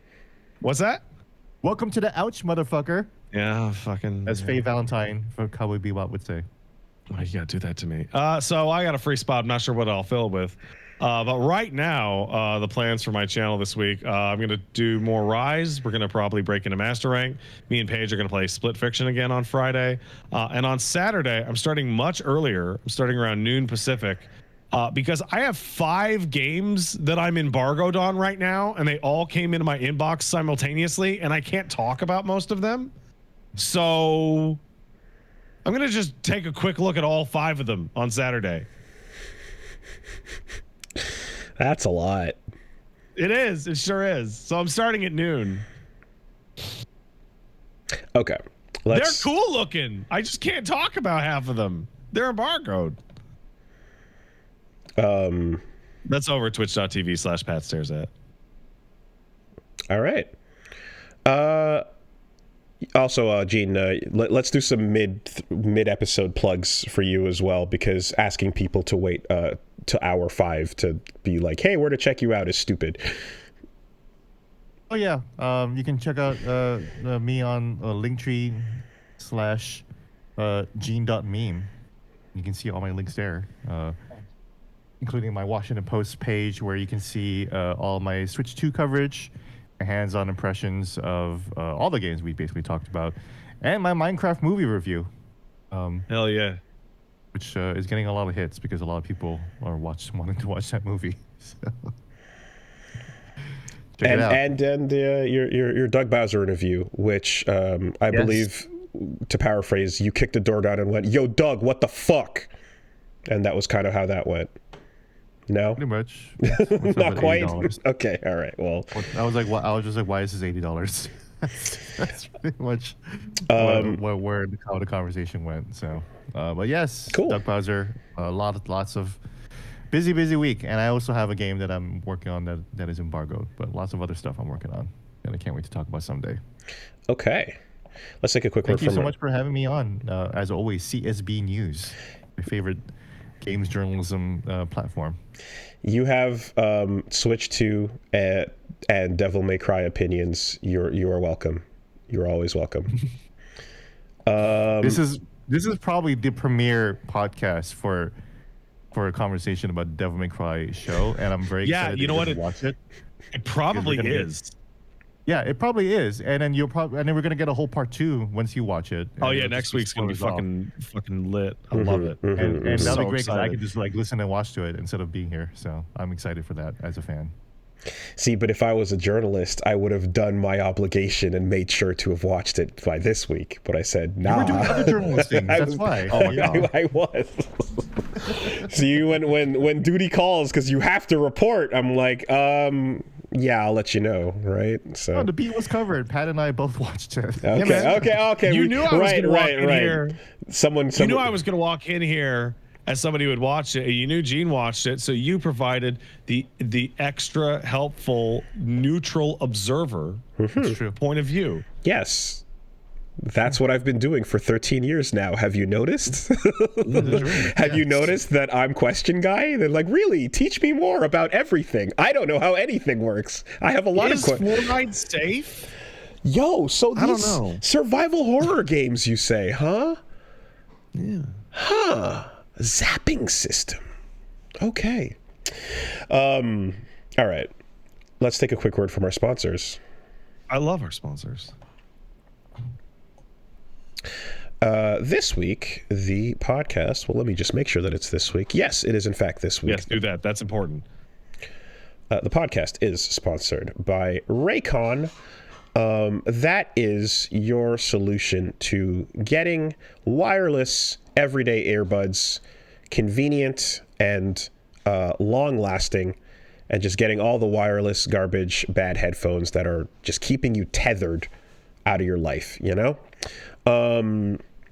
You got the everyday earbuds that are coming with a 32-hour battery life, multi-point connectivity, so you can pair 2 devices at once. Super duper handy, very useful.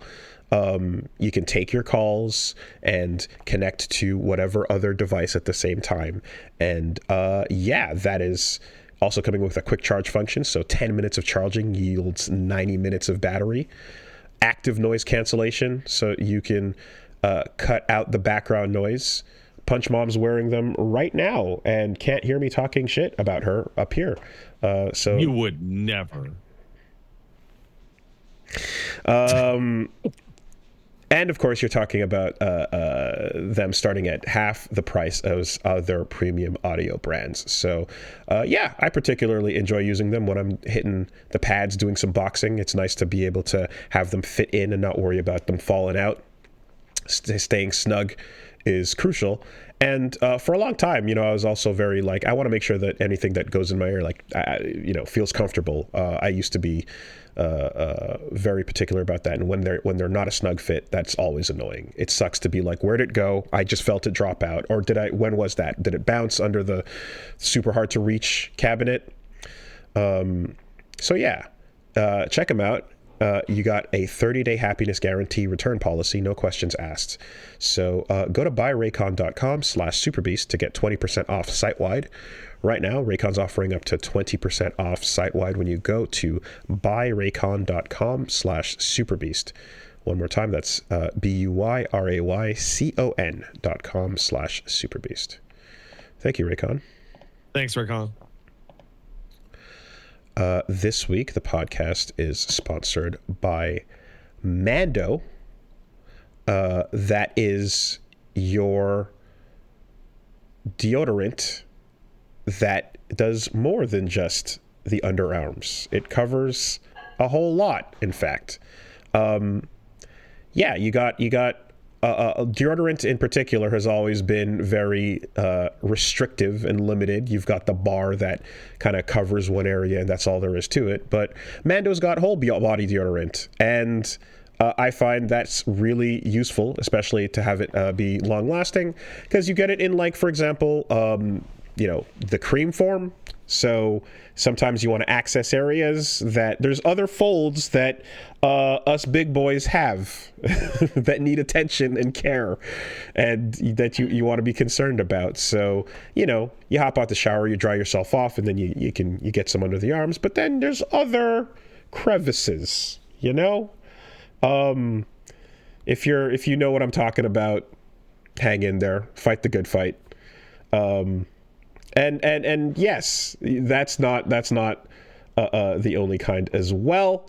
They literally are here talking in the copy about stinky balls and about the fact that Mando can really help with that as well. So,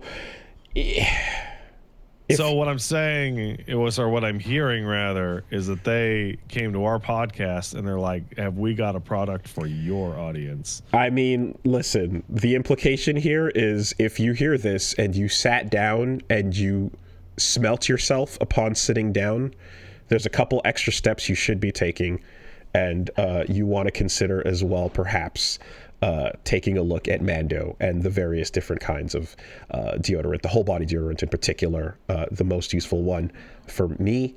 Up to 72 hours of odor protection as well. So 72 hours? Yeah, after 12 hours, the average Grundle odor is 5 out of 10. You lie. It doesn't say Grundle odor. That is what it says. Right. Bro, there. You could get through an entire fighting game tournament in 72 hours. That's what I'm saying, right? Why not manage that Grundle odor and keep it not a factor in the matchups that you play? It's risky business if you want to go and using Grundle odor as an extra attack on your opponent, but you might also get disqualified for it. See Yu-Gi-Oh! Check out the starter pack, which is perfect for new customers. Comes with a solid stick deodorant, cream tube deodorant, 2 free products of your choice like mini body wash or deodorant wipes, and free shipping. As a special offer to listeners, new customers can get $5 off a starter pack with our exclusive code that equates to over 40% off your starter pack. Use BEAST at shopmando.com. So the site is shopmando.com. And you want to use the code BEAST.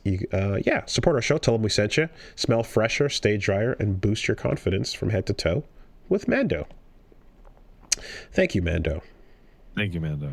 Thank you, Mando. I always thought that the meme of anime conventions was just a meme. You really? You thought that? I didn't think it was that bad. And then I attended one. And I was like, I see. I smell it, actually. So that's what I mean. Different places, different events have different levels. I feel like I've encountered some situations that are like, ooh, and then I've encountered some that are like, yeah, you know. I've encountered the two worst situations. I'm not joking. I'm not saying this to mess with people or take pot shots. The two worst places I've been is a Smash Brothers tournament, and that was number 2.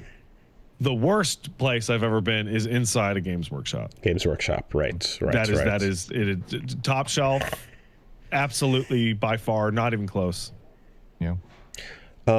Yeah, there's that elementary school lost and found wet winter gear. Oh my god. Fuck. Flavor. That's That so So specific. that specific scent memory leaves your life and comes back around when you enter the sci-fi club. But at the same time, I've been at events too where I've seen people go like, yo, this shit's fucking and going off on it. I'm like, it smelled like a crowd, right? If you've walked around just a crowd at a festival and have been around people moving and doing shit, you're like, yeah, sometimes there's just crowd smell type of thing. So it's more when there's a discussion about when it gets worse than average or so. And yes, that is a very specific scent memory I'm eliciting right there.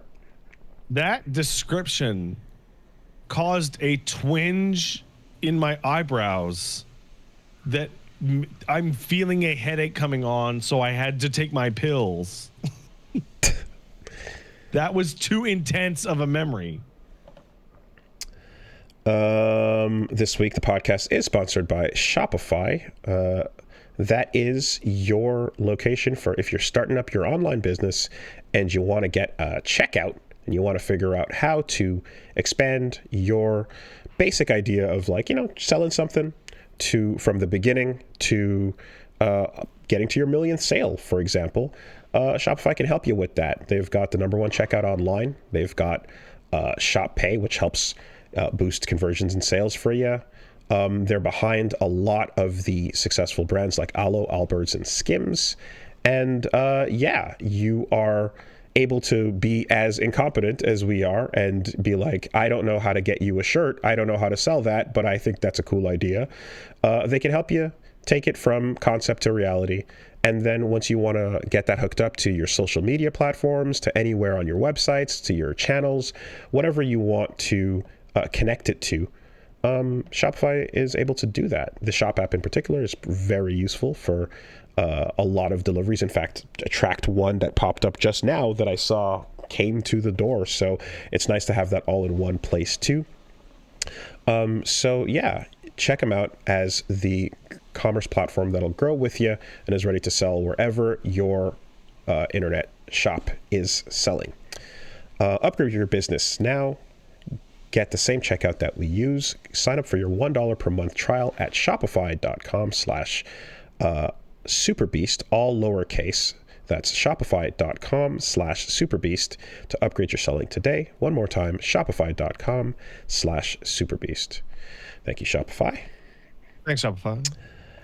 And last but not least, we have another conflicting service that should not be here because it doesn't make sense to put two of these in the same episode. So we're going to send an email and we're going to move on.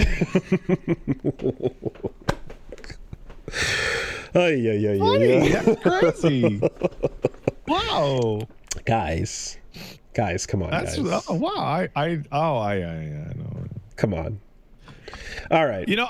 I gotta say, when you were reading about the Raycon happiness guarantee, my mind went like, hello Raycon, I would like to return my headphones. I'm not happy. Oh, really? I'm sorry. What's wrong? Are the headphones a problem? No, the headphones are amazing. I'm just not happy. Well, we can't really do anything about that.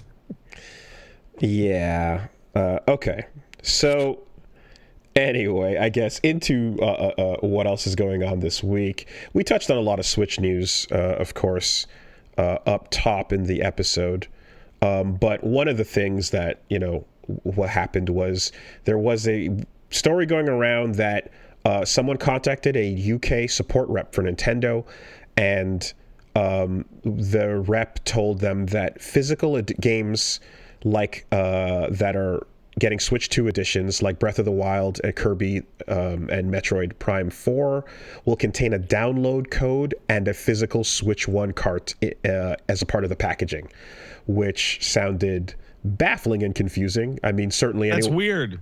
Yeah, certainly anybody that has an existing version of the game that wants to just be able to go get an upgrade code off the eShop, it's like, that's useful. But if you're buying a physical edition of something, the whole point is to not have to connect to the internet, right? The whole point of the physical is to not just go straight to the eShop and get the whole thing. So it turns out that this is not a true story.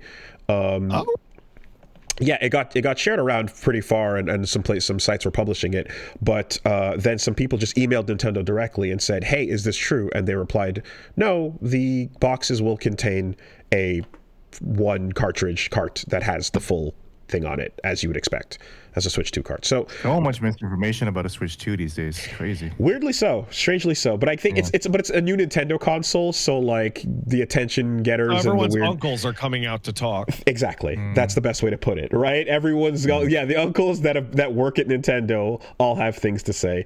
It's weird because like I don't feel like this happens around PlayStation and Xbox announcements. It feels like Nintendo is always, for the rest of our lives, going to be the one that gets people telling the tallest tales, you know? It's because it caters more towards a younger audience, and children lie. Yep. Yeah. Like, let me give you an example. You know what game I was playing with my son this morning? Lying. He ran over to it. We have a chair that has like a cup holder built into it, and he ran over to it and picked up something and ran over to me and dropped it in my hand, and I looked at my hand and I went, "It's nothing." And he went, "Ah!" and fell over. And then we did that for an hour. That's a pretty good game. That's a pretty good game. We did that for an hour. He just and he got to the point where he couldn't even pick up the nothing out of the spot without like nearly tipping over because he was so excited Got his about ass. me going, "Oh my God, there's nothing." Got his ass owned. Got him. Yeah, perfect. That was nailed it. Great. Love that game. That game rules. Buying two children is fun too. Yeah, it's good. Two children. Yeah. Brown cows, they give chocolate milk, man. That's where chocolate milk comes from. Yeah. So anyway, that was one of the stories that was popping up. The other one was the battery life is worse than the original Switch. And so here we're seeing approximately 2 to 6.5 hours is the range for, I guess, average use, just playing through a game.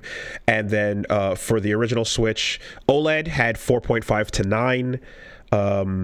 Original SKU had 4.5 to 9. And there was a particular SKU that had serial numbers ending in XA. It was a different version, 2.5 to 6.5. And the Lite had 3 to 7. So this is they all lasted longer. It's the same size, it's the same weight, but it uses more power, so it doesn't last as long. Yeah, I hope that it's just like Elden Ring sessions can go longer than 6 hours. Yeah. So. But if you're playing Elden Ring at bed before you go to sleep, you should know that when the Nintendo dies, it's time for bed. I mean, will there be... See, this rules. What I'm hearing, right, what you telling me, a low battery life right now, it's fucking awesome. Okay? Well... Because you know what I'm hearing? I'm hearing it will be easier to be like, "Sorry, buddy. Time for bed. The Nintendo's tired. It's gonna have to go to bed tonight, and it'll be awake tomorrow. I'm sorry. It's just it has to go sleep time." Well, don't you want the console to just tell you that you've been playing too long and that it's time for bed? You should take a break, as classic Nintendo fashion. Yeah, I hate that shit. Like MGS4. Yeah. There was that. God, what game was it? I was playing a game that, like, I want to say there was a character or a place where it said to take a break every time you played it. There's a bunch that told you to take a break every time. It wasn't based on how much you actually played, but it was literally just. I think I might be thinking of like Earthbound. Actually, when I played it the other day, where it's just like, Earthbound did tell you, consider taking a break every single time you saved it. Yeah. Yeah, your mom or dad will tell you that shit. Yeah. We talked I'm about. gonna have the ultimate take a break. Yo, kid, it's dad's time on the Nintendo. Get off. I'm bigger than you. Just playing the did you poop game at like teenage years and like no and then and then running away and grabbing the controller. Hey, that's a nice cat. There we go. What's up? That's a cute cat. What was Cat's name again? Jack. Jack. The Ripper. Jack. It's time to let her rip. Hey guys, I am required. Can I take a quick break? Perfect timing. BRB. Sure.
What's up, y'all? So yeah, just a couple stories. We talked about the Switch stuff, and we talked about the interview with Doug Bowser. So they did have that little bit where they asked about, hey, what do you feel about AI to develop video games and stuff? And he said essentially, oh well, we want to make sure that our games always have a human touch to them, which doesn't necessarily say anything or so, but I guess in contrast to the Microsoft Quake 2 inspired demo, oh man, it means everything. Because so there's like an organized boycott going on against Microsoft right now, and it's incredible timing because, like, okay, what am I boycotting? Oh, the shittiest version of Quake that's ever existed. Oh yeah, that's going to be no problem. So basically, there is an AI created demo for a something that is calling itself Quake, I suppose, but it's a tool that you run around in a Quake-like environment. However, the game, as AI kind of does, everything kind of is in that dream hazy. Sources of light are just interpreted to be the nearest possible thing. So a wall you're looking at eventually becomes a box, eventually becomes nothing. And then one of the first tweet right underneath it was someone showing how they're like, oh, once you know how this works, you can just see how completely ridiculous it is. And the camera points down at feet and then back up, and the whole world has changed. And then down at feet and then back up, and it changes again because it's just generating what it thinks should happen next. Yeah, to whatever whatever the camera pans towards. There's footage of walking around a corner, and it's like, what will be around that corner? It's like, I don't know, something. Nothing knows actually. But either way, it's like is unplayable, and it's a complete absolute fucking piece of shit to the point where I don't understand. So I've seen like the development of these AI games, and they all have the same problem. One is you can't let it run for more than like 40 seconds because if you do, most of them just completely devolve into sludge.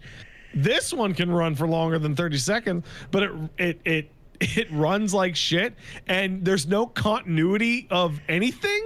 Yeah, and it's a completely fucking worthless piece of shit, and they're using it as like, look guys, it's the future. What, this fucking piece of shit, it's the future? Are you serious? I bet you we're gonna see it used in a context where some game is gonna have like a dream sequence, and then that dream sequence will be like generated in this way, and it'll be like, it's supposed to be weird and shitty and inconsistent because that's how dream brain whatever stuff works. But it's funny because that weird sludgy look you see there, the same thing happened on that last demo we talked about like 2 weeks ago for was it Killing Floor?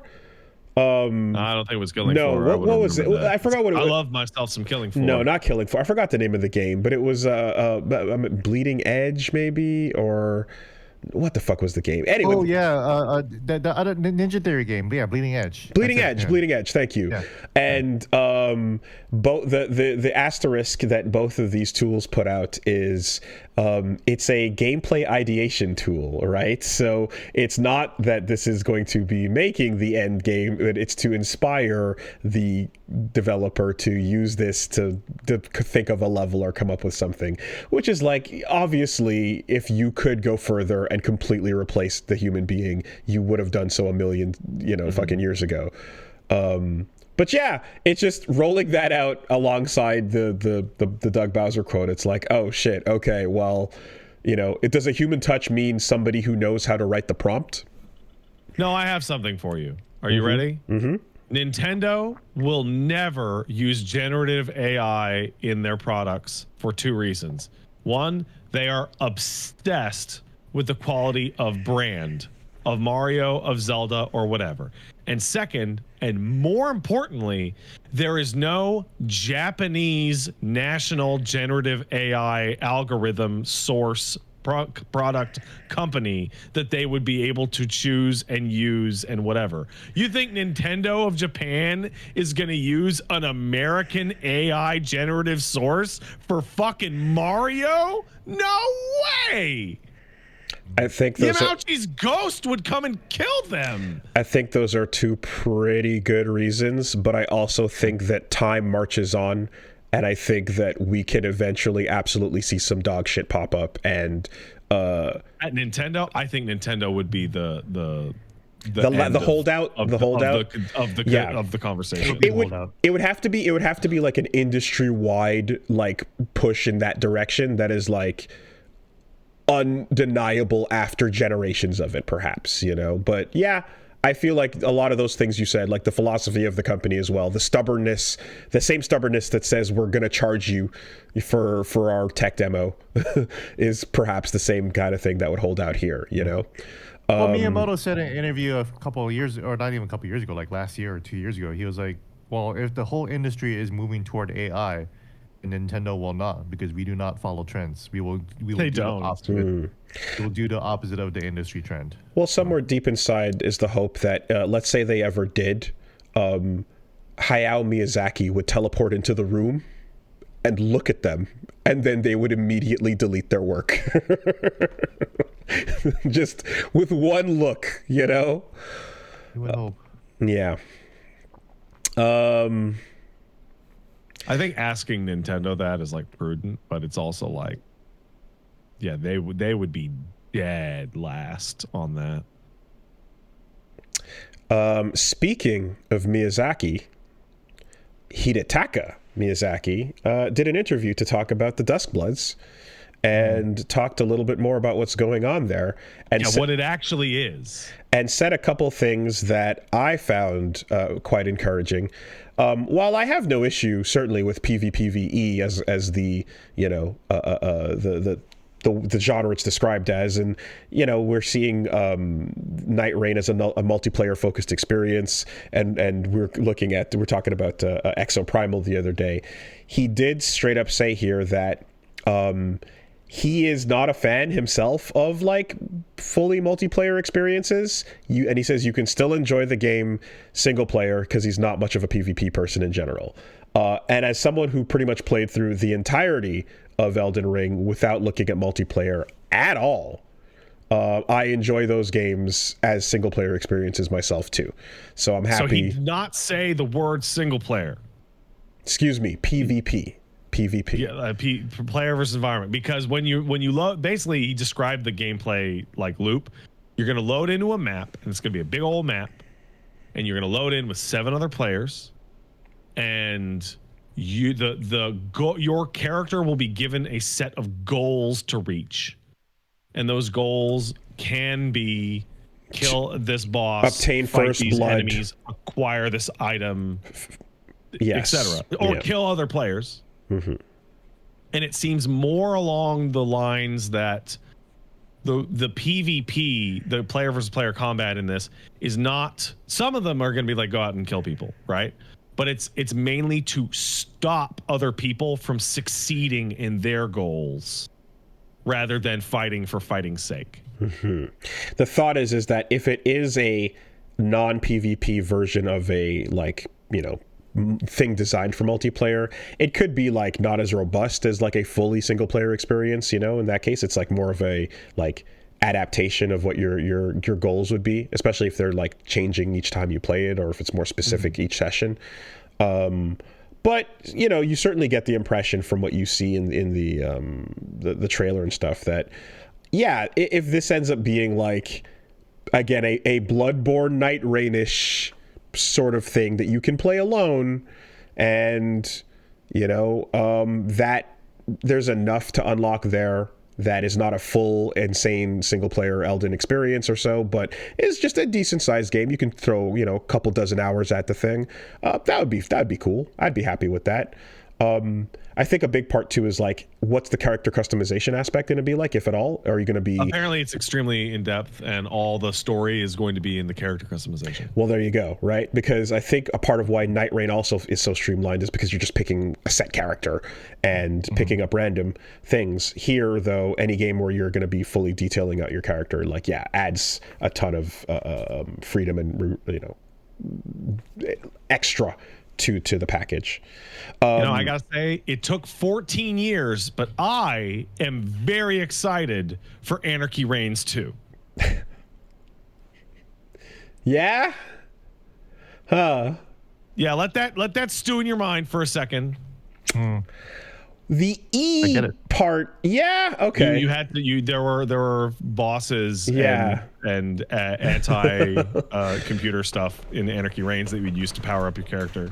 Okay, I mean most of it was, or rather most. I feel like most of what we talked about and played and everything was just a direct fucking battle royale go. Well, yeah, no, Anarchy Reigns was more PvP than it was PvE, and Duskblood seems to be tilting the scale a little bit. Yes, okay. This means that when I stream Duskblood, I will be playing the Anarchy Reigns soundtrack over the game, because that is a great fucking soundtrack. It's a great fucking soundtrack. It's a great fucking soundtrack. I still listen to that soundtrack. Oh yeah, I threw that some bitch on my fucking this loading music playlist the other day. It's amazing. Yeah, and then we also got, obviously time is convoluted in Duskblood world.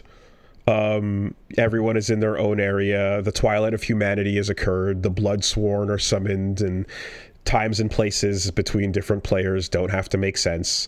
We're setting up the lore and basically going, yes, Victorian era and Gothic imagery, but jetpacks and guns too. Deal with it.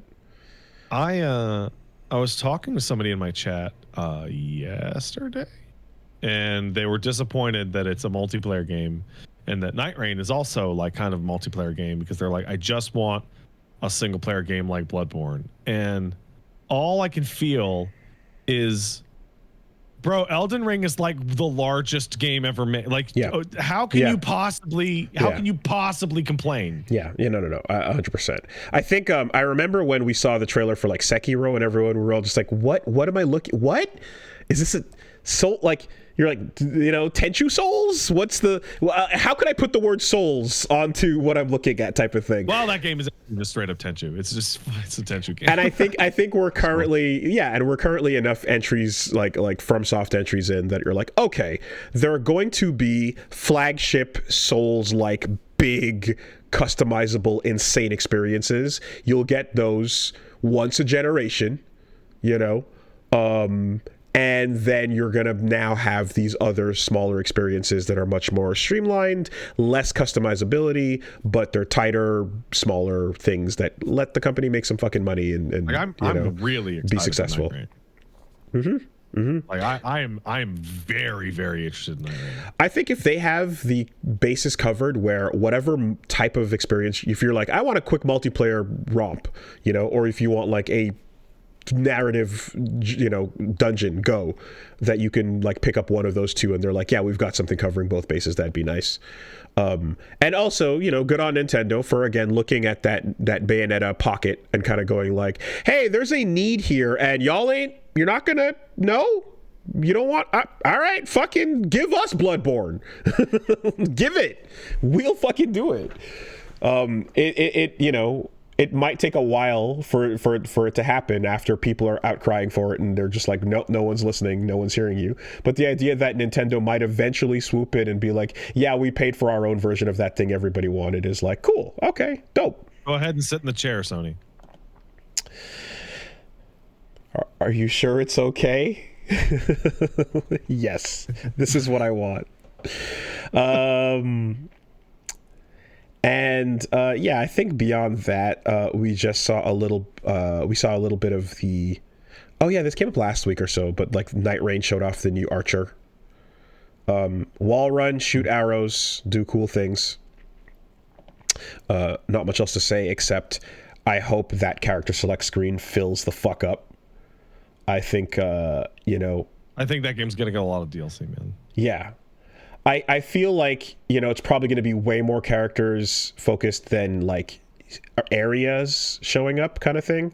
But if they kind of go, all right, we've got a couple zones, but we've got a whole lot of characters to play as, and every once in a while we just dropped the Nameless King into this zone, go get it. We just dropped fucking Smelter, or any random shit that you're going to be excited to see, then that'd be cool. The fact that, of course, again, every possible existing Souls boss is in the cards, and one might say even beyond.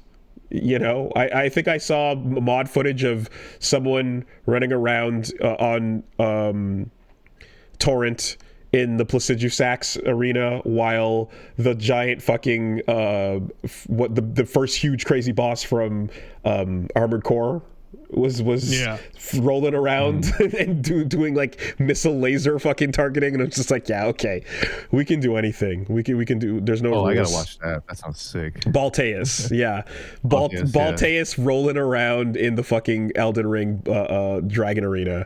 It's insane. Balteus versus Placidusax. That'd be so sick.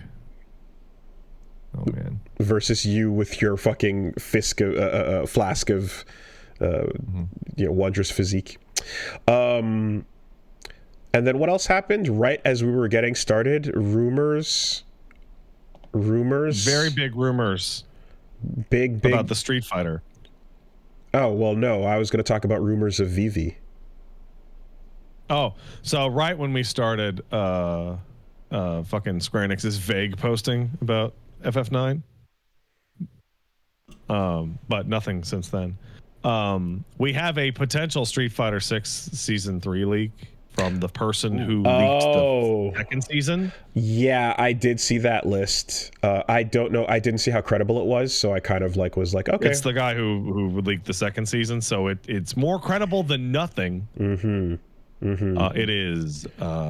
It is Alex, Sea Viper, Sagat, and Ingrid. Mm-hmm. Oh, Sea Viper, hell yeah! Can't win them all. And it's like 3 out of 4 ain't bad. 3 out of 4 is pretty 3 out of good. 75% is all right. Yeah, that's bad. And that first 75%, it's a very good, very good 75%. Batting 75, I ain't gonna complain. You know. And listen, all right, we have to appeal to all kinds of people, all kinds of fans, including those with good and shit taste. So we need to cover our bases, and that's what a season pass should do. So hey, I want to take a moment to talk about Ingrid, because it's a really interesting thing happening with Ingrid, because people are talking about Ingrid, and the overall general reaction is people going, I fucking hate Ingrid. And I did not know that there was like a bunch of Ingrid stands out there that go, how can you hate this character? You definitely didn't play any of the games she was in, because she was only in Capcom Fighting Evo and a crossover game that didn't come out, and Street Fighter Alpha 3 Upper Max. I would like to take the opportunity to point at Wooly and maybe Gene, but I know Wooly for sure. I played Capcom Fighting Evo. I played Street Fighter 3 Alpha Max Upper, and she fucking sucked in those fucking games, and I don't like her. And I played as her and against her, and she sucks. Thank you for taking the torch. As the resident Ingrid hater, I'll let you know that every time I've gone off on Ingrid, I've gotten these people showing up to me. So if you can just take it and run that way, take the torch and run behind, and we'll split it. Maybe we can confuse them. I think this lives in the same dimension as people going, the only reason people hate Final Fantasy 13 is because they listen to YouTubers who didn't like it. And I respond to that going, that was me. That was me. I'm the YouTuber that didn't like it, and I still hate it. You became Don't that tell person. me I got my opinion from me. Yeah. Yep. We've seen so many incredible, awesome characters pop up in the Street Fighter franchise since Ingrid's creation, and they all fit that world so much better than she does. It's just knockoff Athena. It's Magical Girl for Street Fighter, but you can make a better, cooler Magical Girl that fits Street Fighter better. You can. Minot is their a names cool. are Rose and Minot. Minot is a cool magical girl that is a way better fit. That is, you could do that. Yes, throw Rose in there if you want to. Anyway, Rose, whatever. Yeah, Rose. Yeah, bring back Rose. Listen, you got to sell a season pass that gets everybody that is willing to. You got to cover your grounds. Hey, Sea Viper, awesome, great. That's one of those winner characters that should have come back sooner that didn't, but also like unexpectedly popped up in like Marvel, and you're like, oh, cool, okay. And she was super interesting in that. So I'd love to see what she gets with the Street Fighter 6 treatment. I'd like to see what her look and kind of, vibe changes to be now. I hope they don't do the Vanessa thing where it's like don't get too busy with the really cool suit in a way. Wait, which Vanessa? Sorry, KOF Vanessa. Okay. I thought you were saying something very different. I thought you were saying that you didn't want her to become suddenly extremely light-skinned. No, although... So I'm thinking about Virtua Fighter over here. No, not Virtua Fighter Vanessa. Although there was Sea Viper artwork with, I think, one of her endings in, I think, Vanilla or so, where, like, her skin tone was confusingly off. It was, like, Berserk 2016 Casca colored. It was getting... It's getting weird. No. We love our light skins out here. We're no colorism. It's all good. We're not going to start asking about whether or not Sea Viper has good hair. All right. Listen, that's not for everybody, but for if you get it, you get it. She's got red hair. Yeah. Is red hair good hair, Pat? Then is that? I like red hair. But I'm a little biased. Yeah. And I say this as a person who listened to enough hip hop back in the day that was like, yo, fuck these light skinned niggas. Like light skins took a bad rap for a long time for no good reason, well, for and by no good reason I mean horrible historical colorism reasons and such. But anyways, this is a great conversation you're having over there by yourself. Okay. Sea Viper. you set it off. I was trying to say that no, I'm hoping that, like, when we get her back with the suit and the tie and that kind of outfit, of course it's not going to be the same thing. You got to kind of make the look, just put her in Vanessa's outfit, just like head to toe. But so Vanessa in KOF 14, they gave her back the tie and suit and stuff, but they added like kind of some trimmings to the pinstripes. They added some details that are a little too busy. I like some of them. The shirt got some touches, but they kind of. I don't care for this. I don't care for this at all. She's wearing Jinx's pants. They added some stuff that I was like, you're getting a little too busy on what was a really solid, like, she's wearing a military uniform, and wearing Jinx League of Legends pants. That's a really weird design. That's it, right? Her and Seth, who no one remembers Seth. He's the guy with the blonde mohawk, right? Yeah. Well, not blonde, yeah, Seth, like the other guy that was dressed up in the same outfit with the green and the red tie. He's the guy who in one of the Homogeneouses, he kicks behind him. He does the dive kicks in all directions. Yeah, that's the one. Okay. Yeah. So, they're both wearing their proper military outfits with their suspenders, and I kind of would just like them to not overdo Sea Viper's new look. Just kind of keep in mind that formal attire thing, and then just kind of put some extra flavor to it. Maybe tech, maybe something else. And then Alex and Sagat plus time. Fuck yeah. Alex needs to have a hair curtain. Just all the way down. Shag. No, like the Hogan, like bald as shit. The Hogan hair curtain. Oh, he's become a bandana to hide it. Yeah, absolutely. he's becoming an old wrestler. Mm-hmm. Yeah. Sagat, I imagine, fast forwarding him becoming the protector and more or less good guy at this point. Yeah, for the children, man. Mm-hmm. And having a tiger jump out as like a proper part of his move set now. Maybe level 2 is just a tiger jumps on screen, and now there's a problem that you have to deal with automatically. I hope you like parrying tiger shots. I just have this image of my mind of, because Sagat's good now, instead he has the move called Tiger Preservation.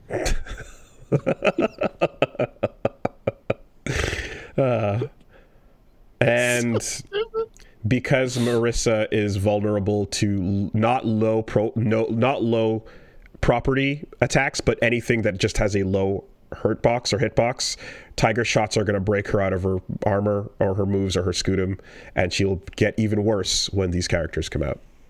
Yeah, I think it was a Rooflemonger put up a video that's just like season 3 save us, and it's a fucking photo of Lily, Jamie, Honda, and Marissa doing like fucking pog faces. Like, no, help us. You didn't get the announcement that this new season is actually overriding and replacing those characters on the character select screen? Yeah, they're getting removed from the game. It sucks because I really gravitated hard towards Jamie and you gravitated hard towards Melissa, and they're terrible. They're not good. But at least Jamie kept getting sauce. They kept giving him stuff. Yeah, right? But it's never enough. It's like a 1% increase in. But I feel like with Jamie, I can imagine the builds where they gave him. They pushed it a little too far. They're like, okay, what if he starts with 1 drink? And they're like, no, too good. He's too strong. No, even I'll tell you that's too far. But that's what I'm saying, right? They're like, what if we? And then each time they're like, we can't, we can't give him too much. I saw like a replay of like a YOLO swag play where Jamie got a stun off the wall, and instead of doing a full combo on the dizzy opponent, he just took 4 sips, and it's the all in. And I was like, damn, that's pretty hype actually. Sacrifice everything to get the full fucking guzzle. You wanna make Jamie better? All right, here you go. Okay. Remove the 4th drink entirely and roll all his drink 4 abilities into drink 3. Done. We can't do this. It's like you really can. It's like asking to preserve drinks between rounds. You can't fucking do it, man. It's not Monopoly. Alternatively, give him 4 drinks and give him really strong moves to cash out drinks. Like Shun. Oh, I like that. Drink down, sober up moves. Yeah. That's interesting. Shun D in Virtua Fighter has really, really excellent moves that cashes drinks out. That's interesting. Yeah, Shun can go really high too, right? He can just keep it going. Okay, I see you. So yeah, there's that was pretty much what we were looking at there.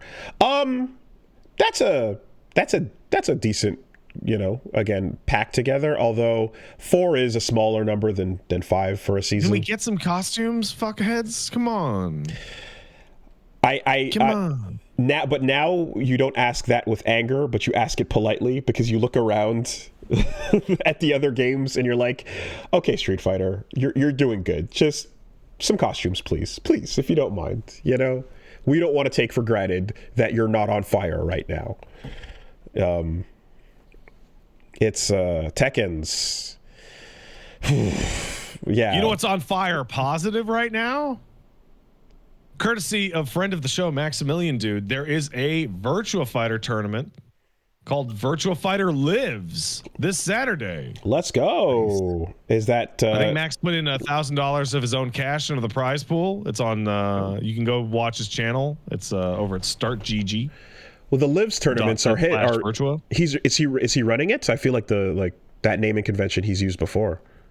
I can't watch the video because I'm doing the podcast. Okay. But I do know that he put up a video that he is helping run it, and he is partnered with Sega to do it. Sick. All right. Cool.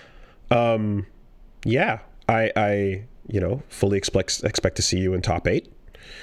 That's the day that I'm playing 5 embargoed games in a row. I don't know if I'll be able to do that. Content or a fighting game tournament, Pat?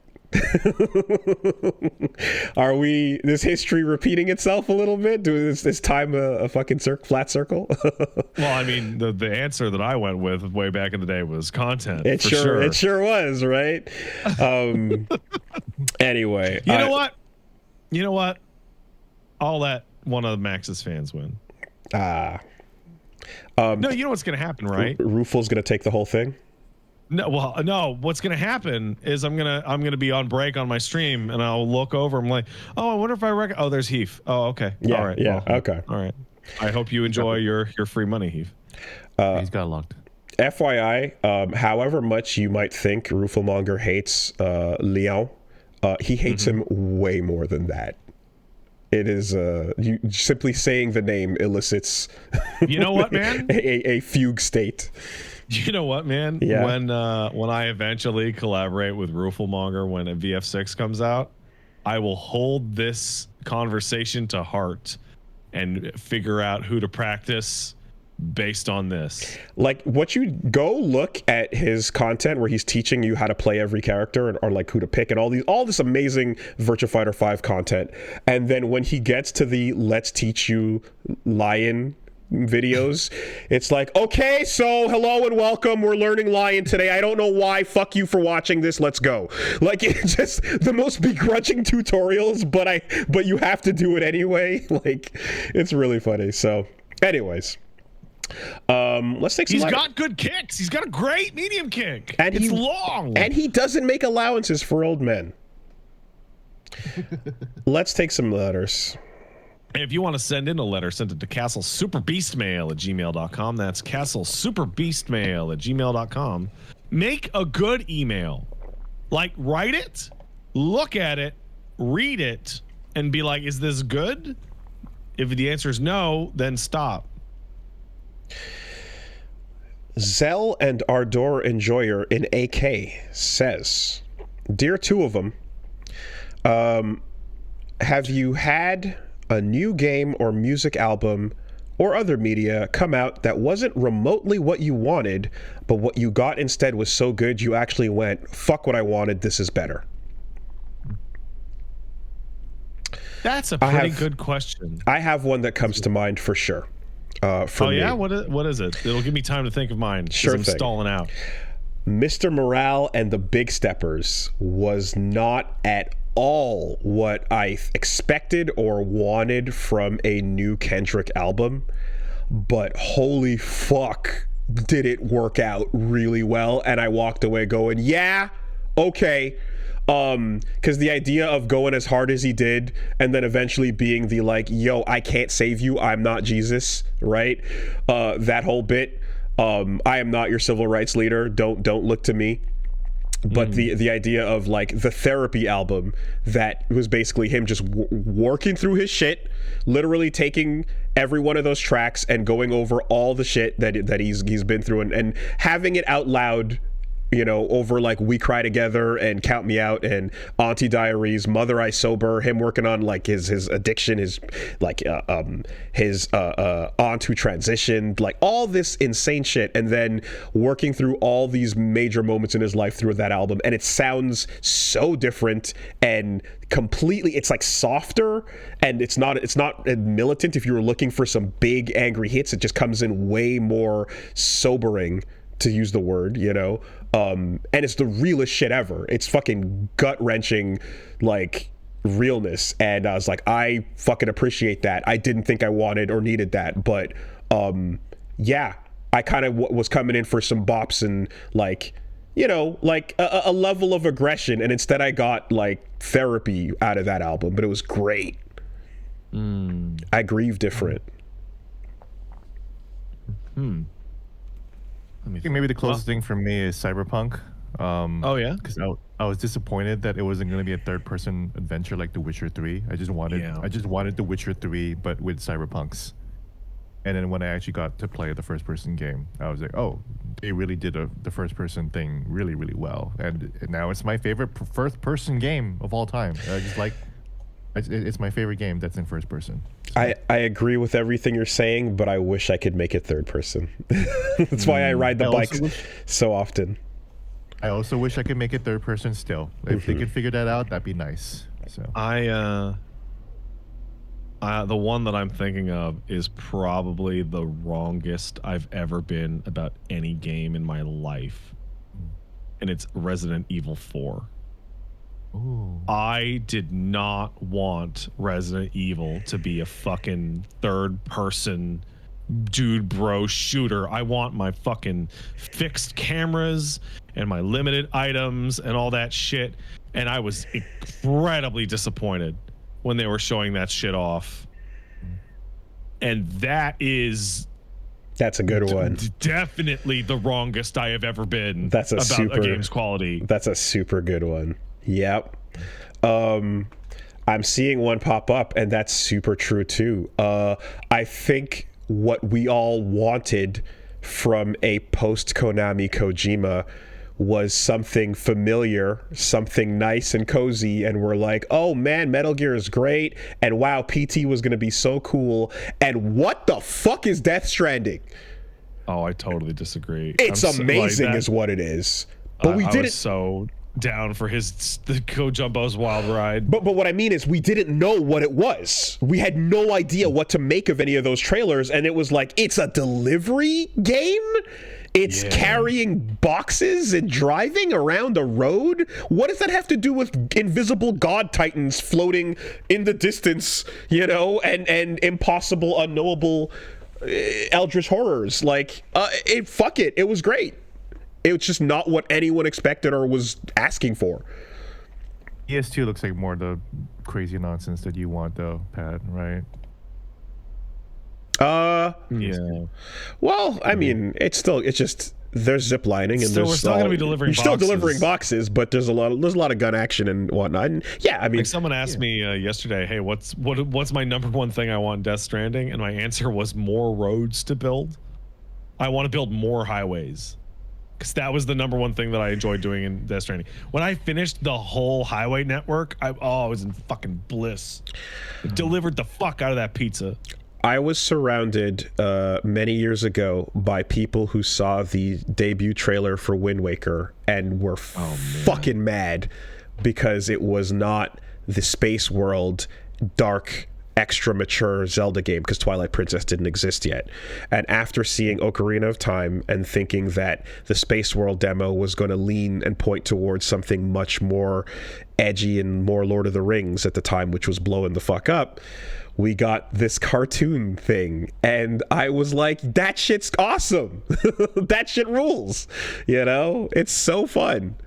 But I remember it was a very unpopular opinion at the time, and they went on to make their lists on GameFAQs of the top 10 most serious games.